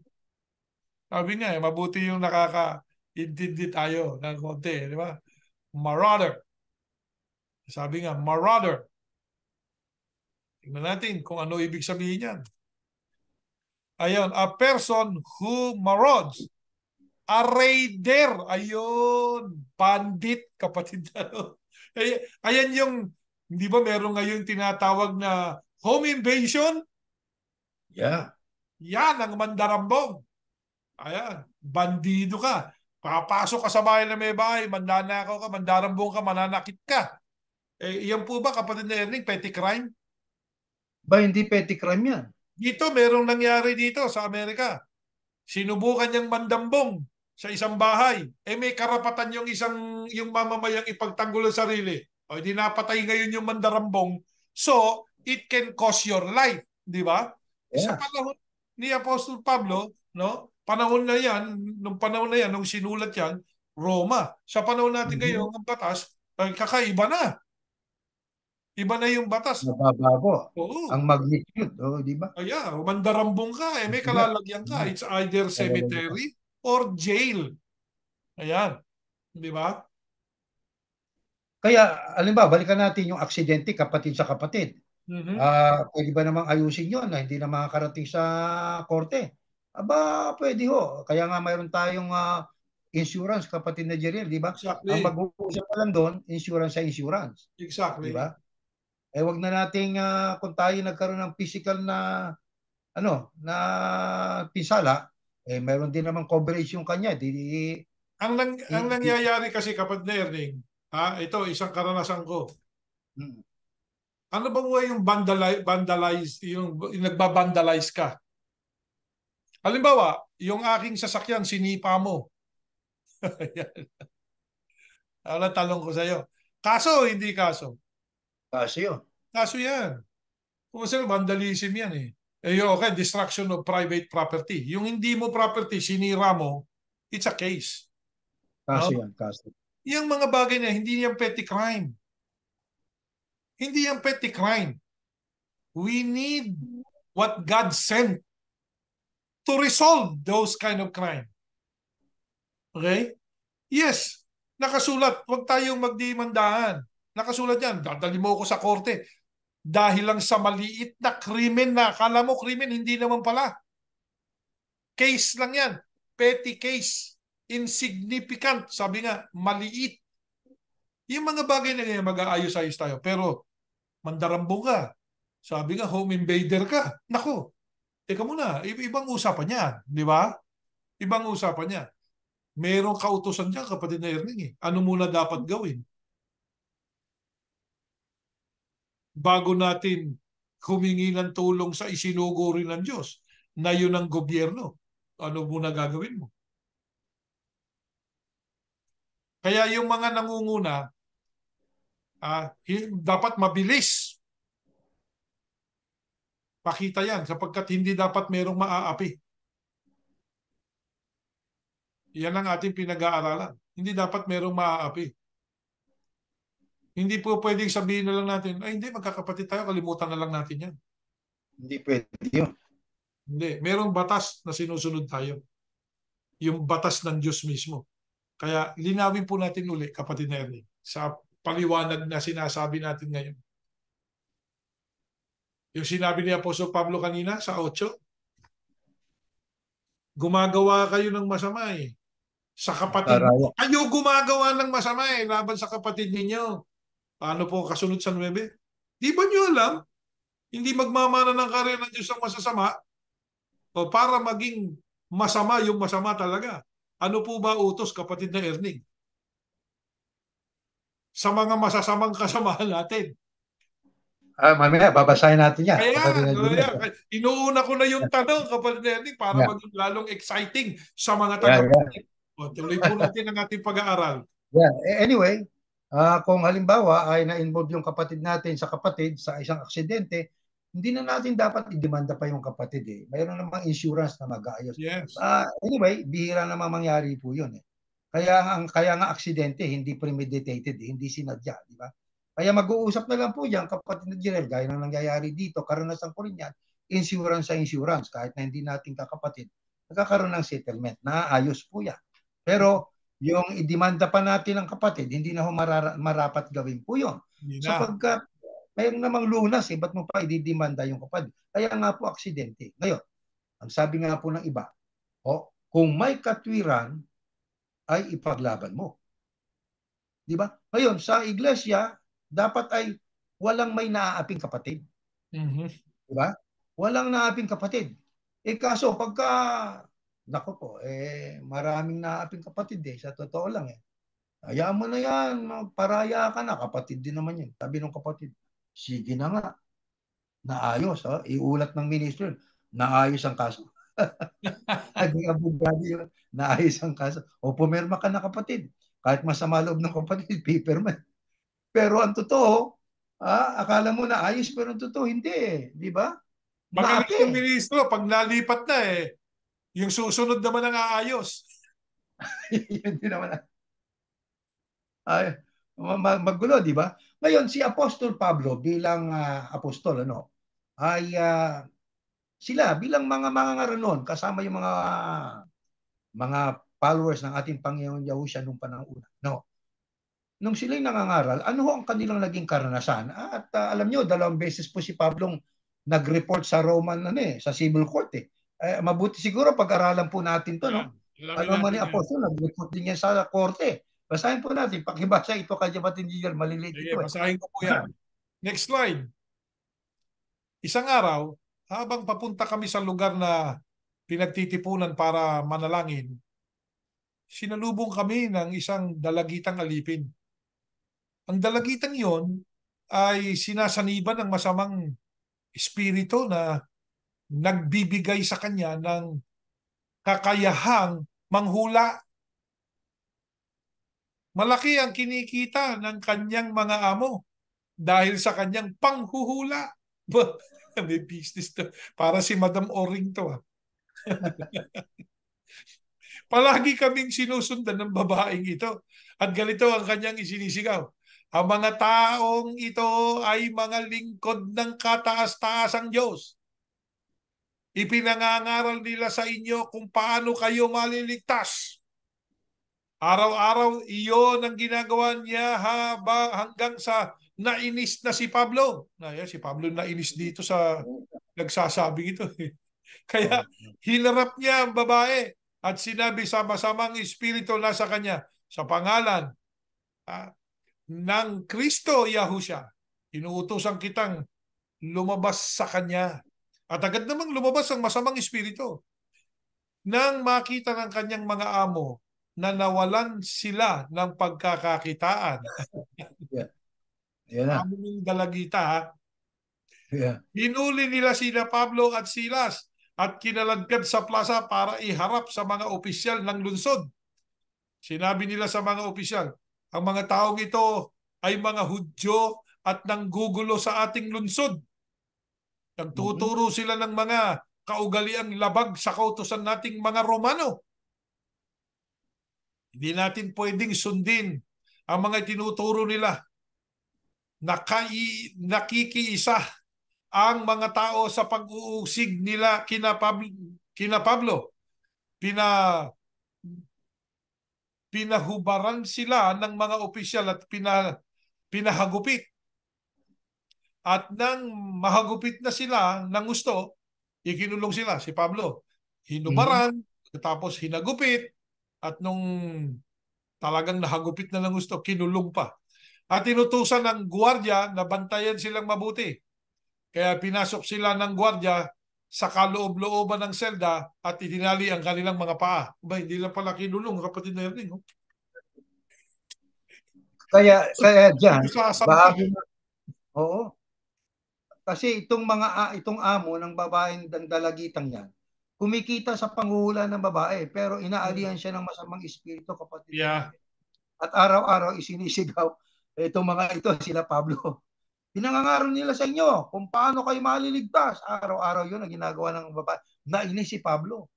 Hinarap niya yung babae kapagkat inaalihan pala ng masamang espiritu. Sinigawan niya sa pangalan ng Panginoong Yahushua Masiya. Ha? Lumabas ka sa kanya. Agad namang lumabas ang masamang espiritu. Nang makita ng kanyang mga amo na nawalan sila ng pagkakakitaan, ako po. Wala yung masamang espiritu eh.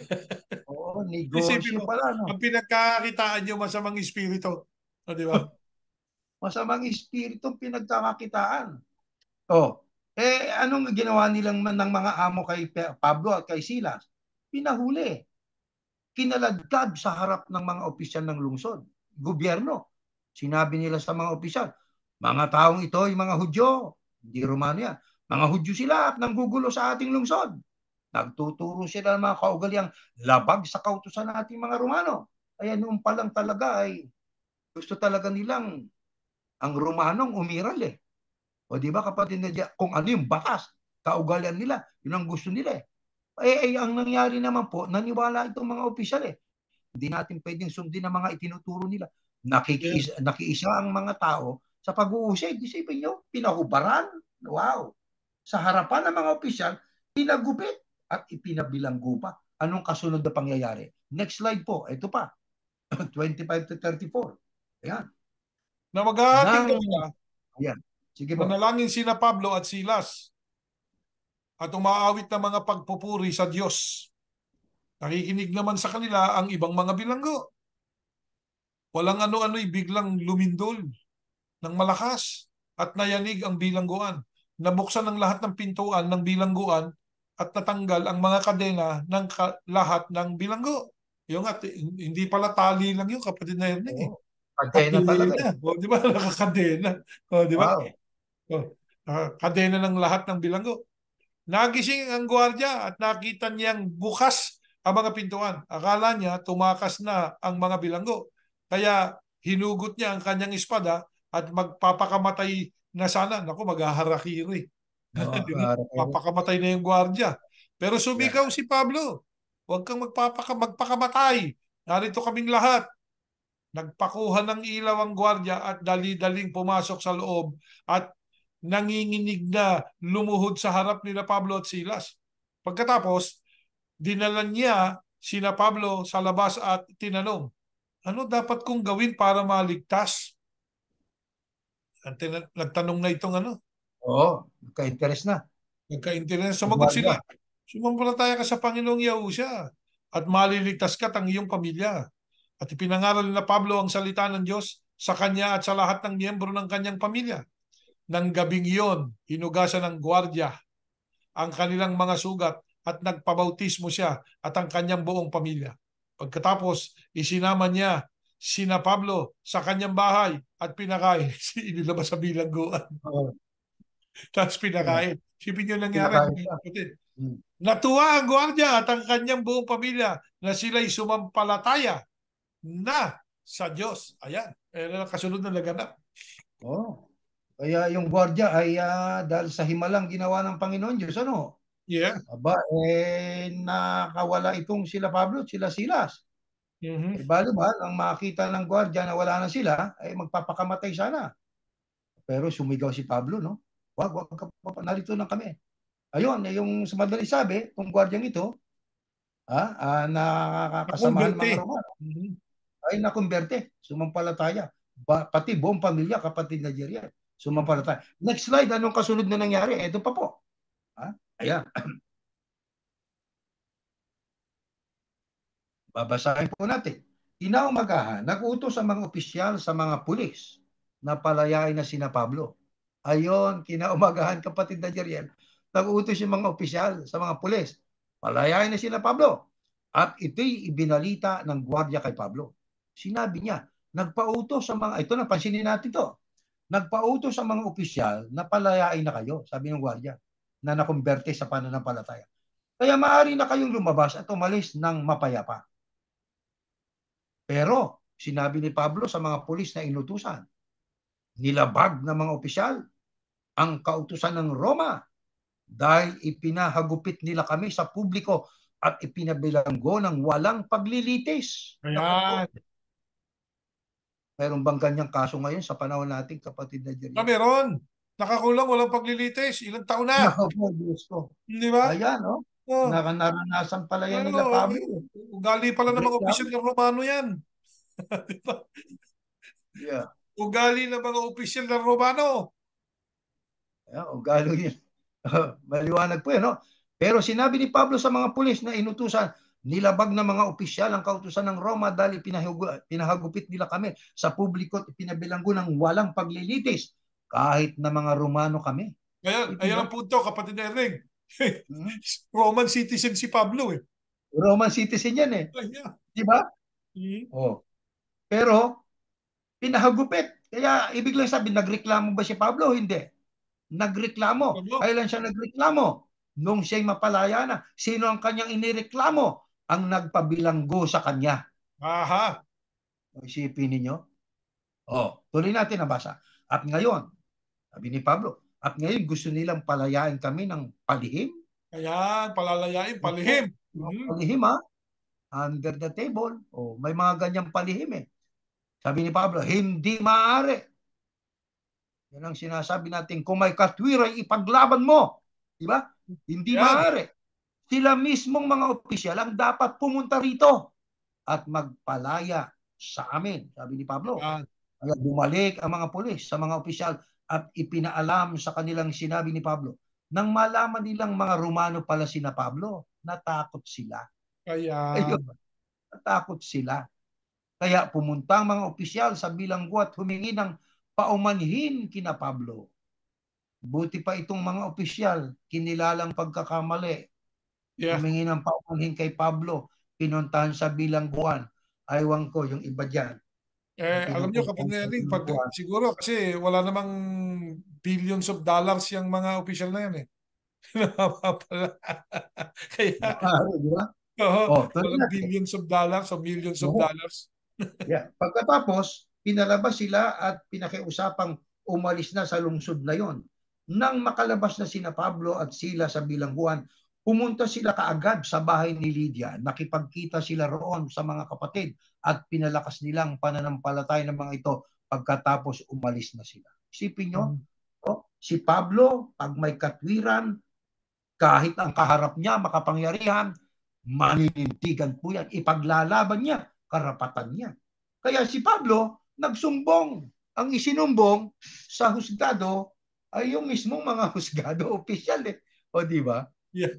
Kaya sa panahon natin, hindi katakataka kung may mangyaring ganyan din sa panahon natin. Ibig lang sabihin po, kaya natin binabasa ito, ibig lang sabihin po, pagdating po sa korte, malakas ang loob natin pag tama ka. Di ba kapatid na Yes. Jeriel? Tama. Kung Pag ano, nasa no? tama ka, kay kapatid ka, kay hindi ka kapatid, mali Oo, ginawa mo, merong korte para sa'yo. tama. Pagkamat may Di ba? tagubilin, yung mga petty crime, tayo na lang yan. Pero itong ginawa Ayusin kay lang Pablo, natin. kapatid na Erning, Hmm.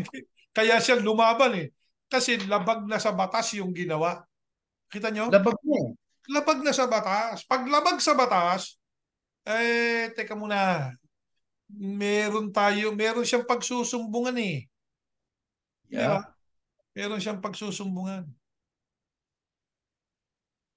Kaya diyan po ay atin hong naliwanagan na pagka ang kaso ay hindi napete, ay ibang usapan po yan. Di ho ba? Hindi na magaan. Hindi na, sabi nga, maliit na kaso. Hindi Eh, na. gaya po rito, pagka di tinagmaneho ka, na under influence ka, may tulog ka rito, may Aha. paglalagyan ka, Yan. magsiserve ka ng time. O, di ba? Kaya ang Saka isa pa, naranasan ni pagka, Pablo, pagka alam mo, murder na. Aba, teka muna, murder na yan, brother eh. Di ba? Bakit ang yeah, trato mo, kapatid pa rin, murder na? Kasi ba, ano mo, kaibigan mo, kilala mo? Ha? Kaya mo yan? Kilala mo yung pumatay? Yung nag-murder sa kapwa niya kapatid o kapwa niya tao? Anong desisyon mo bilang leader ka? Lalo na kung ang sabi mo, leader ka ng bayan ng Diyos. Anong desisyon mo? May naapi ba? O meron bang naging biktima talaga na hindi mo tinulungan? Ano yung salita kanina, kapatid na Erning? Doon sa salita ng panahon ng mga propeta noon tungkol sa mga nangunguna? maestrado. Hindi, wag ka mga api, di ba? Wag Wag kang mga maapi. api. Oo. Oo. Oo. Ngayon, kapatid na Jeriel, ano, sa ating panahon, marami sa ating civil injury law. Halimbawa, aksidente nga, ano, kahit kapatid ba yan eh. Pagkakapatid sa kapatid, yun nga, sabi ko nga kanina, may insurance kapatid eh, di ba? Yeah. Yan pong tinatawag natin ngayong civil injury law, batas sa pinsalang sibil. Tinatawag ding tort, T-O-R-T, law. Ay actually nakabase sa Biblia po yan eh. Mhm. Ano ang halimbawa? Halimbawa, ikaw ay may ninakaw kang isang bagay at naiwala mo, iisoli mo, yun ding bagay na yon. Kauri, di ba? Mm. Soli mo. Halimbawa ay nagnakaw ka ng pabo, eh nakain mo yung pabo. Eh, pwede mong isoli ang isang pabo na kapalit nun. Alam nyo, yan po yung nakabase din sa Biblia po yan, sa Lumang Tipan. Eh. Basahin po natin to. Konting panahon na lang, tapos na po tayo. Halimbawang, nag-aaway ang dalawang tao. Sinuntok o binato ang kanyang kaaway at siya'y nabalda at hindi makabangon pero hindi namatay. Ayan na. Ngunit kung sa bandang huli, makabangon at makalakad ang napilay, kahit na nakabaston pa siya, ang taong nanakit sa kanya'y hindi dapat parusahan. Pero kailangan magbayad ang tao sa kanya sa nasayang na panahon. Di ba? Nang wala na siyang trabaho, pinilay mo eh. At kailangan siyang alagaan ng taong nanakit hanggang sa gumaling siya. Ganun pala batas noon. Eh, Panahon batas nila pa rin Moises. po ngayon niya, kapatid na Erning, Ganun pa sa rin mga yan. Hudyo. Kasi ang Totoo yan. binabasa natin ay nakasulat Torah. yan sa Torah. Mm. No? Yan ang batas ng mga Hudyo hanggang ngayon. Sinusunod Mm. nila yan. So, tuloy po natin. Yeah. Kapag hinagupit ng tungkod ng sino man ang kanyang alipin, lalaki man o babae, at agad itong namatay, parurusahan siya. Aba, ano yan? Anong tawag nga dyan? Eh, ang nagawa mo kasi ano eh, pagpatay, di parurusahan ka, ibibilanggo ka. Noon yon. Maging sa panahon natin, ganun din yan. Di ba? Hmm. Kapag Nigeria. Yeah. Kung may taong nagtanggal ng takip ng balon o taong naghukay ng balon at hindi niya ito tinakpan at may nahulog na baka o asno sa balong yon, dapat magbayad ang may-ari ng balon sa may-ari ng hayop at magiging kanya ng hayop. Ganyan palang batas noon, kapatid na Jeriel. Meron Umiiral kang yan. balon, hindi mo Yung mga batas tinakpan. na yan, umiiral pa yan sa kahudyuhan. Kasi Yeah. naniniwala tayo na ang batas na ni Moises, yan ang kanilang sinusunod. Batas ni Moises Yeah. yan. Yan ang the law of Totoo yan. Moses. Yeah. Mm-hmm. Yan ang law of Moses. Kasama po yan doon sa 5 aklat na sinasampalatayanan ng Jewish religion. Andito nga Yeah. yan, dito sa Torah. Ewan ko kung nakikita ninyo. Yan, Torah. The 5 books of Moses. Mula ito sa Genesis hanggang Deuteronomio. Yan ang Torah. Kasama yung Exodo. Ito pa. Next slide. Ito pa po. Basahin natin. 33. Next slide. Oh, ayun.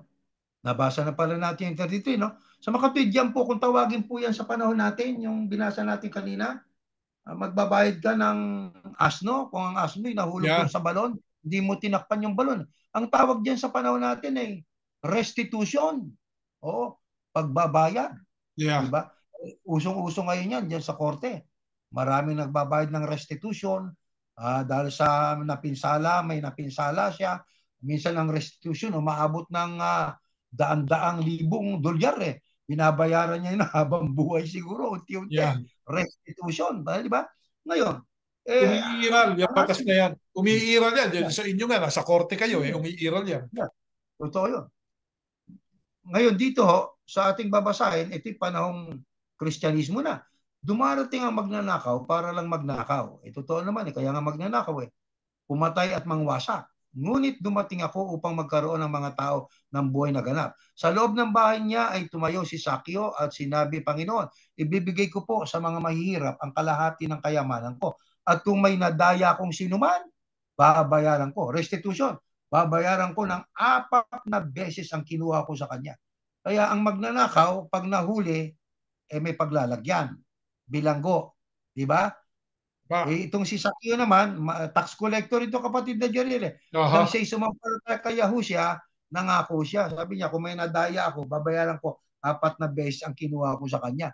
Restitution. Yan pala hindi isang bagong bagay. De. Noon, ngayon, ay talagang ginagawa pa rin natin yan, mga kapatid. Kaya pagka ang isang magnanakaw na huli, di ba, magsiserve siya ng time. Habang ang kaso ay dinidinig hanggang sa siya'y nakabilanggo, hanggang sa masentensyahan siya. Pagkatapos po ng sentensya, magbabayad pa siguro siya ng restitution habang nakabilanggo, di ba? Hanggang sa matugunan niya ng lubusan ang parusa na hinihingi ng batas. Pero bihira ito na mangyari sa pagitan ng mga magkakapatid sa pananampalataya. Bihirang-bihira po ito. Pero kapatid na Jeriel, halimbawa, saksi tayo, may kapatid natin pumatay ng isang tao. Yung bang kapatid natin ay dapat nating kausapin? Idadaan ba natin sa sistema ng pag-aayos ng problema sa magkakapatid sa iglesia? Mabuti basahin natin ito. Mateo, next slide po. Ito. Kung magkasala sa iyong kapatid mo, puntahan mo siya at kausapin ng sarili na. Pagsabihin mo siya tungkol sa ginawa niya. Kung makikinig siya sa iyo, magkakaayos kayong muli at mapapanumbalik mo siya sa Diyos. Pero kung ayaw niyang makinig sa iyo, magsama ka ng 1 o 2 pang kapatid sa pananampalataya para ang lahat ng pag-uusapan ninyo ay mapapatutuhanan ng 2 o 3 saksi ayon sa kasulatan. Yan ang mediation. Yang verse 16. Kung ayaw niyang makinig sa kanila, ipaalaw ito sa iglesia. At kung pati sa iglesia ayaw niyang makinig, ituring ninyo siya bilang isang taong hindi kumikilala sa Diyos at isang maniningil ng Diyos. Yan ang sistema sa magkakapatid, di ba kapatid na Jeriel? Yes. Mag-usap para wag mapunta na sa hukuman. Pagka hindi magkasundo, ayaw tanggapin nung nagkamali ang pagkakamali niya, ay magsumama tayo ng 1 o 2 for mediation para maging saksi po yun sa usapan. Kung ayaw pa rin, saka lang sabihin sa iglesia. Kung ayaw pa rin makinig sa iglesia, ibig sabihin sa iglesia, yung mga kapatid nating matatanda sa iglesia. Di ba? Yun ang pagsasabihan. Pag ayaw pa rin, ipalalagay ng hintil o maniningil ng buwis. Paano ho kapatid kung ang kapatid natin halimbawa ay pumatay ng kapwa kapatid? Anong gagawin natin doon kapatid na Jire? Susundin pa ba natin itong 18-18? Malabo na yan. Malabo na po yan. Di ba? Ibang Patay stage na na po. Ito yung stage na sabi nga petty crime. Petty Okay? crime na yan. Petty crime ito. Ito yung petty cases.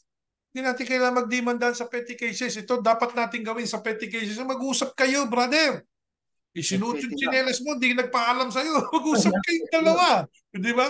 Ngayon, kung ayaw makinig, sige, pwede namin petty crime lang yan. Sige, makikinig kami.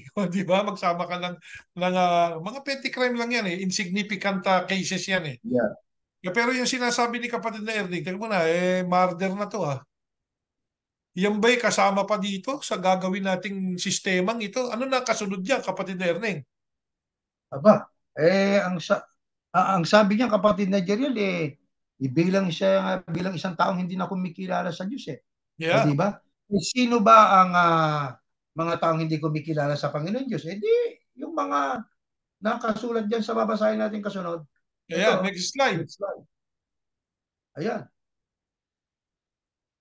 May nagbalita sa akin na mayroon diyan sa inyo na gumagawa ng sexual na immoralidad. Ang kausap ni Pablo, taga Corinto, mga Yahusyano, kumbaga sa panahon natin, kinakasama niyang asawa ng kanyang ama. Ito'y masahol pa sa ginagawa ng mga taong hindi kumikilala sa Diyos. Yan. Dahil maging sila'y hindi gumagawa nito. Ngunit tungkulin ninyo na husgahan ng mga kapatid kung tama o mali ang kanilang ginagawa. Dahil sinasabi ng kasulatan, paalisin ninyo sa inyong grupo ang taong ito. Ayan, Inaalis sa grupo. paalisin sa grupo. O Ngayon, inaalis sa grupo. sa iglesyang kinamulatan natin, kapatid, kumbaga sa ano tinitiwalag nila Saan ba nakasulat yung basahin mo sa publiko ang ginawang kasalanan? Tiwalag mo. Walang ganun eh. Wala. Kaya nagsabi dito paalisin ninyo sa inyong grupo ang taong masama. Yung taong masama, paalisin nyo sa grupo nyo. Yan ang nakasulat. Hindi yung hiyain ninyo sa grupo nyo. Tama. Walang nakasulat na ganun. Paalisin Iiyain nyo. pa eh. Paalisin nyo. Sino ba ang inaatasan dyan? Di yung mga nangunguna. Ang magpapalis ba dyan yung buong iglesia? Kapatid na Erling? Ang kausap Kailangan mo dyan bang sabihin dun sa wala. mga walang kinalamang kapatid? Mga kapatid dyan. Yeah. Kayo na nangunguna ang sinasabi niyan. Actually, kapatid na Erling, yung binabasa natin. Yung binabasa natin na yan ay yung kanina binasa natin. Let's go back to what we read. Yung Matthew. Let's go back. 18 yan. Ha? Yan yung pag nagkakaroon ng mga petty crime, ganyan, no? Yan ang gagawin. Alam niyo, Problema. kapatid Erning, I will share something. I will share again. Medyo mahahaba tayo ng konti pero mabuti nang naintindihan nila. Ito ang isi-share natin. Matthew 18 din. Tapos 18. Ayan, no? Ang pinag-uusapan yung pag-aayos ng kaso, di ba, kapatid Erning? Pag-ayos ng kaso. Tapos sa 18 sabi, I assure you and most solemnly say to you, whatever you bind, ano ibig sabihin yan? Whatever you forbid. Ano pa isang ibig sabihin ng bind? Whatever you declare to be improper and unlawful. Improper and unlawful. Babalikan natin. On earth shall have already been bound in heaven, and whatever you loose, ano ibig sabihin ng loose? Permit, pinirmisuhan mo. Declare lawful. On earth shall have already been loosed in heaven. So, ang pinag-uusapan dyan, kapatid Erning, ay maliwanag. Problema ng magkakapatid. Paano nyo aayusin, no? Okay, I'm done with that sharing. So siguro na nakita ng mga kapatid na nanonood ngayon at ng mga taga-subaybay natin na ang Mateo 18:18 has nothing to do with registration. Ayan ang sabi nga pinananakot doon sa mga kapatid. Tuloy natin ngayon. I'm going to stop sharing and then let's go back to our verses. Ayan. Next slide. Ayan. Sabi dito, kapatid Erning, tungkulin ninyo na husgahan ng mga kapatid kung tama o mali. Ayan. Yung sinasabihan dyan, yung mga nangunguna. Tungkulin ninyo, husgahan kung tama o mali. Ano yung sinasabi kanina doon sa Mateo 18:18? Maliwanag doon. Kung ano man ang ipirmit mo, yung ipinirmit na sa langit. Kung ano man ang ibawal mo, iporbid mo, yung ipinurbid na sa langit. Sa pag-aayos mo ng kaso. Ano yung tama? Ano yung mali? Ba't nauwi ka dyan sa talaan? Ba't nauwi ka dyan sa talaan? Ang pinag-uusapan dyan, pagsasaayos ng problema. Kaya, Kung may problema, may magpapasya. Walang maaapi. Ngayon, kung ayaw makinig nung isang inaayos natin, paalisin na yan sa ating grupo o sa samahan. Sa ibang talata ng Biblia, itiwalag ninyo ang masasamang kasamahan ninyo. Ayon. Sino yung masama? Yung hindi na gumagawa lang ng petty cases. Crime na ang ginagawa. Oh. Pero may tungkulin yung mga leader ng reliyon. Dapat niyong gawin ito. Kaya, tinanong ka, Kaya, kinwestiyon ka, tiniwalag mo, teka muna, masama ba yung kinwestiyon ka, brother? Ha? Magising na kayo. Ano ba yung pinaggagawa na yan? O, hindi kami galit, ha? Mag-uulit. Walang gigising kami. Ginigising namin yung mga natutulog-tulog dyan. O, ngayon, natatakot kayo doon sa multo na hindi naman totoo, na buburahin niya kayo sa talaan, hindi kayo maliligtas. Ayan, nakita na ninyo. Yung pinag-uusapan dyan, yung pinag-uusapan natin, ang topic natin, yung problema ng mga magkakapatid sa iglesia. Paano natin naayusin? Kapag petty cases, tayo-tayo na lang. Pag hindi petty case, ano po ba kasunod dito? May kasunod pa bang talata ito, kapatid? meron pa, O, Brad. sige. Ito yan. Halimbawa, kapatid natin, pumatay. Abay, hindi ko itatago yon sa batas. Yeah. Ha? Hindi ko siya itatago. Kapatid kita, mahal kita, itatago kita. Ayaw kong mabilanggo ka.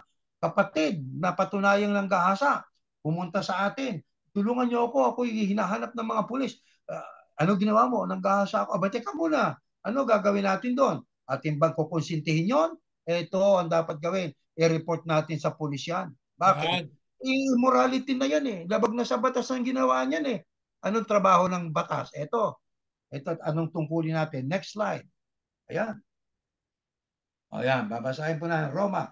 Magpasakop kayong lahat sa mga namumuno sa pamahalaan. Ayan na. Sapagkat ang pamahalaan ay nagmula sa Diyos at siyang naglagay sa mga namumuno sa kanilang pwesto. Kaya ang mga lumalaban sa pamahalaan ay lumalaban sa itinalaga ng Diyos. At dahil dito parurusahan niya sila. Ang mga namumuno ay hindi dapat katakutan ng mga gumagawa ng mabuti. Ang dapat matakot sa kanila ay ang mga gumagawa ng masama. Kaya kung nais mo na wala kang ikatakot sa mga namumuno, gawin mong mabuti at pupulin ka pa nila. Sapagkat ang mga namumuno sa bayan ay mga lingkod ng Diyos para sa ating ikabubuti. Pero kung gagawa ka ng masama, ayan na, gumawa ka ng masama. Dapat kang matakot dahil may kapangyarihan silang parusahan ka. Sila'y mga lingkod ng Diyos na nagpaparusa sa mga gumagawa ng masama. Kaya magpasakop kayo sa pamahalaan, hindi lang para maiwasan ang parusa, kundi dahil ito ang nararapat gawin. Ayan. Kapatid Erning, meron ako papupunto. Ang sabi niya, magpasakop kayo sa pamahalaan, ha? Mga pinagdududok-dok, pasakop kayo sa pamamahala. Ano ba yung pamamahala? Yung pamamahala, system ng Diyos yun eh. Di ba? Pero ito, pagka dating sa mga problema, at lalo na kung hindi na petty crime ang ginawa, magpasakop kayo sa pamahalaan, gobyerno, batas, korte. Ayan. Sa korte na yan. Ha? Kaya sa atin, kung petty crime o petty cases, hindi na natin kailangan ng korte. Di ba? Hindi na. Tayo na lang yan. Pero kung yung sinabi kanina, murder, rape, aggravated assault, o ano pa man yan na crime, well, kailangan tayong pasakop sa pamahalaan. Sabihin natin sa pamahalaan. Lalo na kung hinahanap na ng pulis yan. Di ba? Oo. Para hindi naman natin magawa yung paglabag na yung kapatid natin parang tayo-tayo na magkakapatid. Ang sabi doon, alisin nyo sa grupo nyo yan, masama yan eh. Di ba? Kaya, pag gumawa po, kapatid na Erne, ng krimen ang isang kasama natin sa grupo, automatic yun. Hindi ka nakagrupo. Hindi ka nakagrupo. No? Alam Harap natin ka yung kasama at mali. Mananagot ka siya sa batas. Hindi pwede magkonsintihan. Yeah. Sapagkat pwede tayong kasuhan pagka ng harboring a criminal. Oh yeah. Pagka Exactly. ating itinago, kumot kapatid po yan.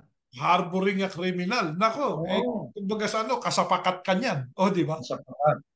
Itinago mo pa sa bahay mo. Lalo ka nang mapapasama. Kaya, sabi nga, hindi ka dapat matakot sa pamahalaan o sa mga pinuno ng gobyerno. Hindi ka dapat matakot dyan. Kahit sila man, mali. Pag sila mali, si Pablo di natakot sa mga nariyan. Si Pablo rin ang sumulat Siya, nito. yeah. Si Pablo, yung mga gobyerno na yan, sabi niya, hindi kami lalabas dito. Dahil Sila papuntahin mo. lumabag sila sa batas eh. Oh, di ba? Tama. Yan si Pablo. Kaya kay gobyerno ka, kay anok sino ka pa man, ha? Kesyo kinikilala ka ng mga kasama mong ikaw ang pinakamataas na pinuno nila. Ay hindi. Pag mali ka, mali ka. Kung meron kang ginawang mali, i-report ka. O, di ba? Sa sugo ng Diyos. Sino yung mga sinugo rin ng Diyos, kapatid na Erning, na pwede nating pagsumbungan ng mga krimen na nagagawa ng ilan nating mga kasama natin, kung meron man. Eh di Ba, yan, no? ang gobyerno, Ayan. pulis, Sugo rin pamahalaan. ng Diyos Yeah. yun eh. Mhm. Ngayon, kaso, ang nangyari doon ay ministro ka na o pari ka na, abogado ka pa eh. Mabuti kung nagtapos ka ng abogasya na naging pari ka. Yung Bakit? iba Nag-aayos ka ng... nagtapos ng abogasya, naging ministro. Di naman nag-aaral. Di ba? Ayun ang problema doon ng iba. Oo, Isipin mo yan, ha? hindi Hindi naman nag-aral. pumasok doon sa paaralan ng ministeryo. Ba naging ministro? Isipin mo, no? Yan. Ibang Okay lang klase. yung yung ministro ka, nag-aral ka ng ministeryo, pero bago ka nag-aral ng ministeryo, meron ganyan abogado. Pero ang tingin ko, Abogado. wala na rin yun doon dahil sa hindi niya magawa yung talagang batas Oo, totoo yun. Di ba? Oo. Hindi niya magawa yung talagang batas. Kaya, Kaya, sa ating pag-aaral, kapatid Erning, maliwanag ito na sinasabi natin. Dito tayo sa nakasulat, hindi doon sa sinusulat nung sino man. Di ba?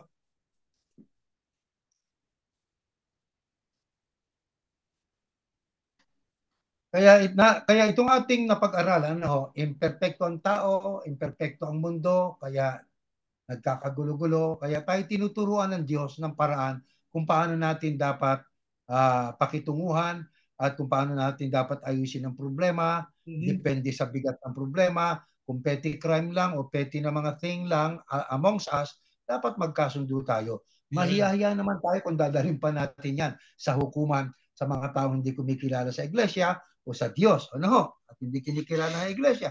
Pero pagka mabigat na ang nagawa, immoral na, ba't dati pananatilihin pa sa grupo natin? Sundin natin ang utos, paalisin natin sa grupo natin. At kung krimen ang kanyang ginawa, hindi natin pwedeng konsentihin ating isumbong sa alagad ng Diyos na batas. Alagad din ng Diyos sila di ba? Yes. Kaya ang sabi sa mga Kristiyano magpasakop kayo sapagkat ang lumalabag sa kanila, lumabag sa naglagay sa kanila sa pwesto. Sino ba naglagay sa kanila sa pwesto? Hindi ba ang Diyos? Ano yon? Ang gobyerno inilagay sa kaayos. Kung masama ka, parurusahan ka. Kung gumawa ka ng mabuti, walang dahilan para matakot ka sa gobyerno. Bakit? Ipagtatanggol ka pa nga nila, pararangalan ka pa nila. Pero pagka nakagawa ka ng masama, abay, haharapin mo yan sa gobyerno. Parurusahan ka at parurusahan ka hanggang sa mabayaran mo yung bigat ng iyong kasalanang nagawa. Di ba kapatid na Jerry? Itong Tama. ating pinag-aaralang ito, maaring tayo minsan ay may natatouch up na mga pangyayari sa nakaraan, pero ang layunin natin dito ay para ilantad ng katotohanan. Di ba kapatid na Jerry? Di Tama. ba? Walang above the law. Kailangan po ay under the law tayo. Tayo sumusunod sa batas. Masama na pati ang law ay iyong ika nga lalagpasan. Mangingibabaw ka pa sa batas. Mayroong nangibabaw pa sa Diyos, si Satanas Kaya nga inihugo sa lupa, di ba? Yung pagiging arrogante. Kaya tayo bilang mga Yausya, may gabay tayo para huwag tayong maligaw, gawin natin ang ipinagagawa ng Panginoon Diyos sapagkat ang pamamaraan ng Diyos ay perpekto. Tayo mga imperpekto, unti-unting nakakarating doon sa perfeksyon pagkang ating parang sinunod paraan ng Diyos na nakasulat sa Biblia. Kaya nga, mahirap kasi pagka ang opisyal ay naging corrupt. Ayun. Nalasing. Pag sinabi kasing lasing yung opisyal, corrupted. Corrupted. Corrupted. Mali na hatol. Yo, ang hatol mo mali na eh. Bakit? Corrupted ka na, lasing ka na eh. Di ba? Kaya yan ang binabawal. Kaya yung mga nagre-reliyon kayo, meron kayong relihiyon. Pag-aralan nyo mabuti. O kasama kayo sa isang organisasyon. Sige. Walang marami. Sabi nga ni Apostol Pablo makinig kayo, ng Panginoong Yahusha o makinig kayo dyan sa pagturo ng batas ni Moises. Pero huwag nyo tutularan. Di ba? Huwag nyo tutularan. Makinig kayo, huwag nyo tutularan. Walang masama, pakinggan nyo sila.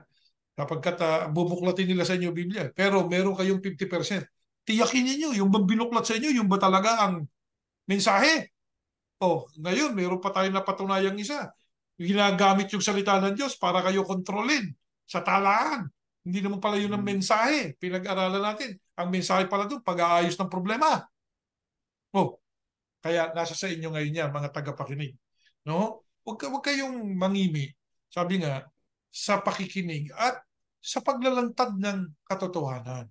Pagka totoo ang kinalalagyan ninyo o kayo ay nasa tama, sabi nga, huwag kayong matatakot. Gaya ni Pablo. Alam niya, nasa tama siya eh.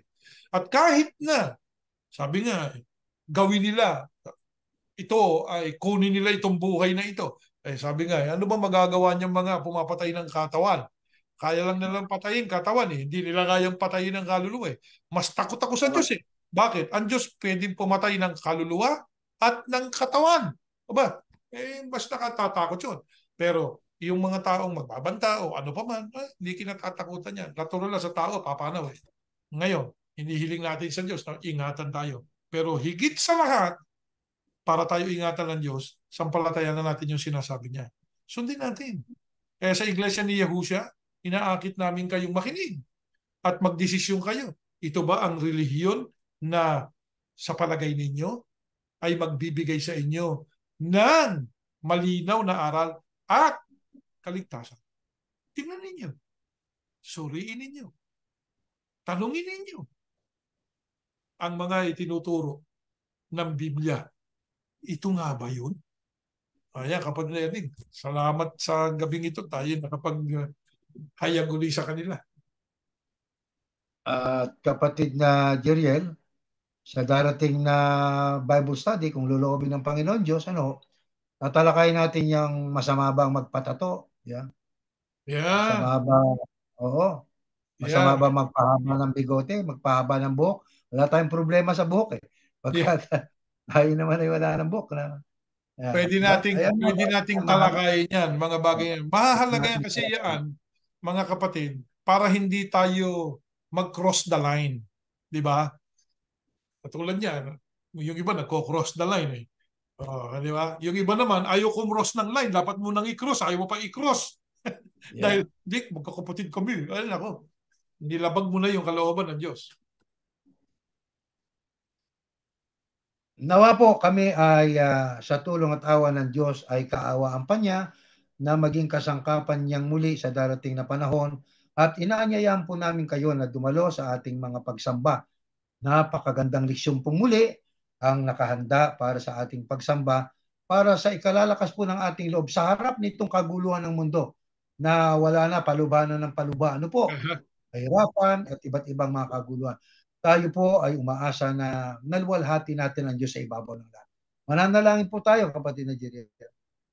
Maraming salamat po, Ama naming Yahuwah, sa muli mong pagtuturo sa amin ng iyong mga kalooban. Ibasbas mo sa amin ang katalinuhan na maunawaan namin lubos ang iyong kagustuhan at ang mga plano mo sa tao at kung papaano ang dapat naming gawin kapag ka po nakakakita kami ng masasamang gawain. Ama namin Diyos, mahal namin ang lahat ng mga taong nilalang mo. Sapagkat yun ang utos mo sa amin, ipanalangin namin sila sa iyo. Pinananalangin namin ang lahat ng tao sa mundo at ang mga nangunguna sa anumang pamahalaan at gobyerno at maging ang tagapanguna ng mga relihiyon. Tulungan mo sanang makasunod kami sa iyong mga tagubilin at palatuntunan upang walang maaapi sino man, lalo na po yung mga mahihirap na nais mo na maging masaya rin ang kanilang buhay. Tulungan mo po sana na kapag sila ay nagkakaroon ng problema, maibsan ito sa pamamagitan ng iyong mga katotohanan na inilalahad sa programang ito.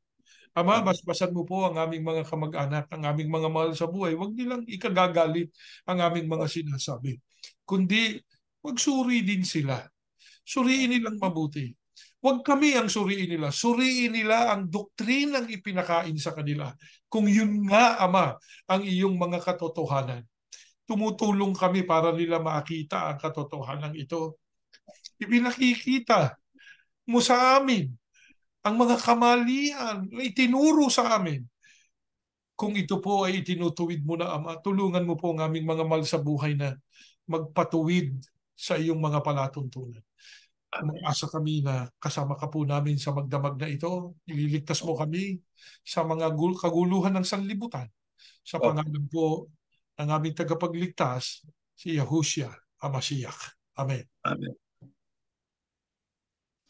Okay, kapatid Dugirel at mga Good night po. kapatid. Good night po sa inyo. Medyo humaba-haba tayo at salamat sa Mahaba Diyos. po. At sa susunod Pasensya na ulit kayo. po. Opo. Sige po.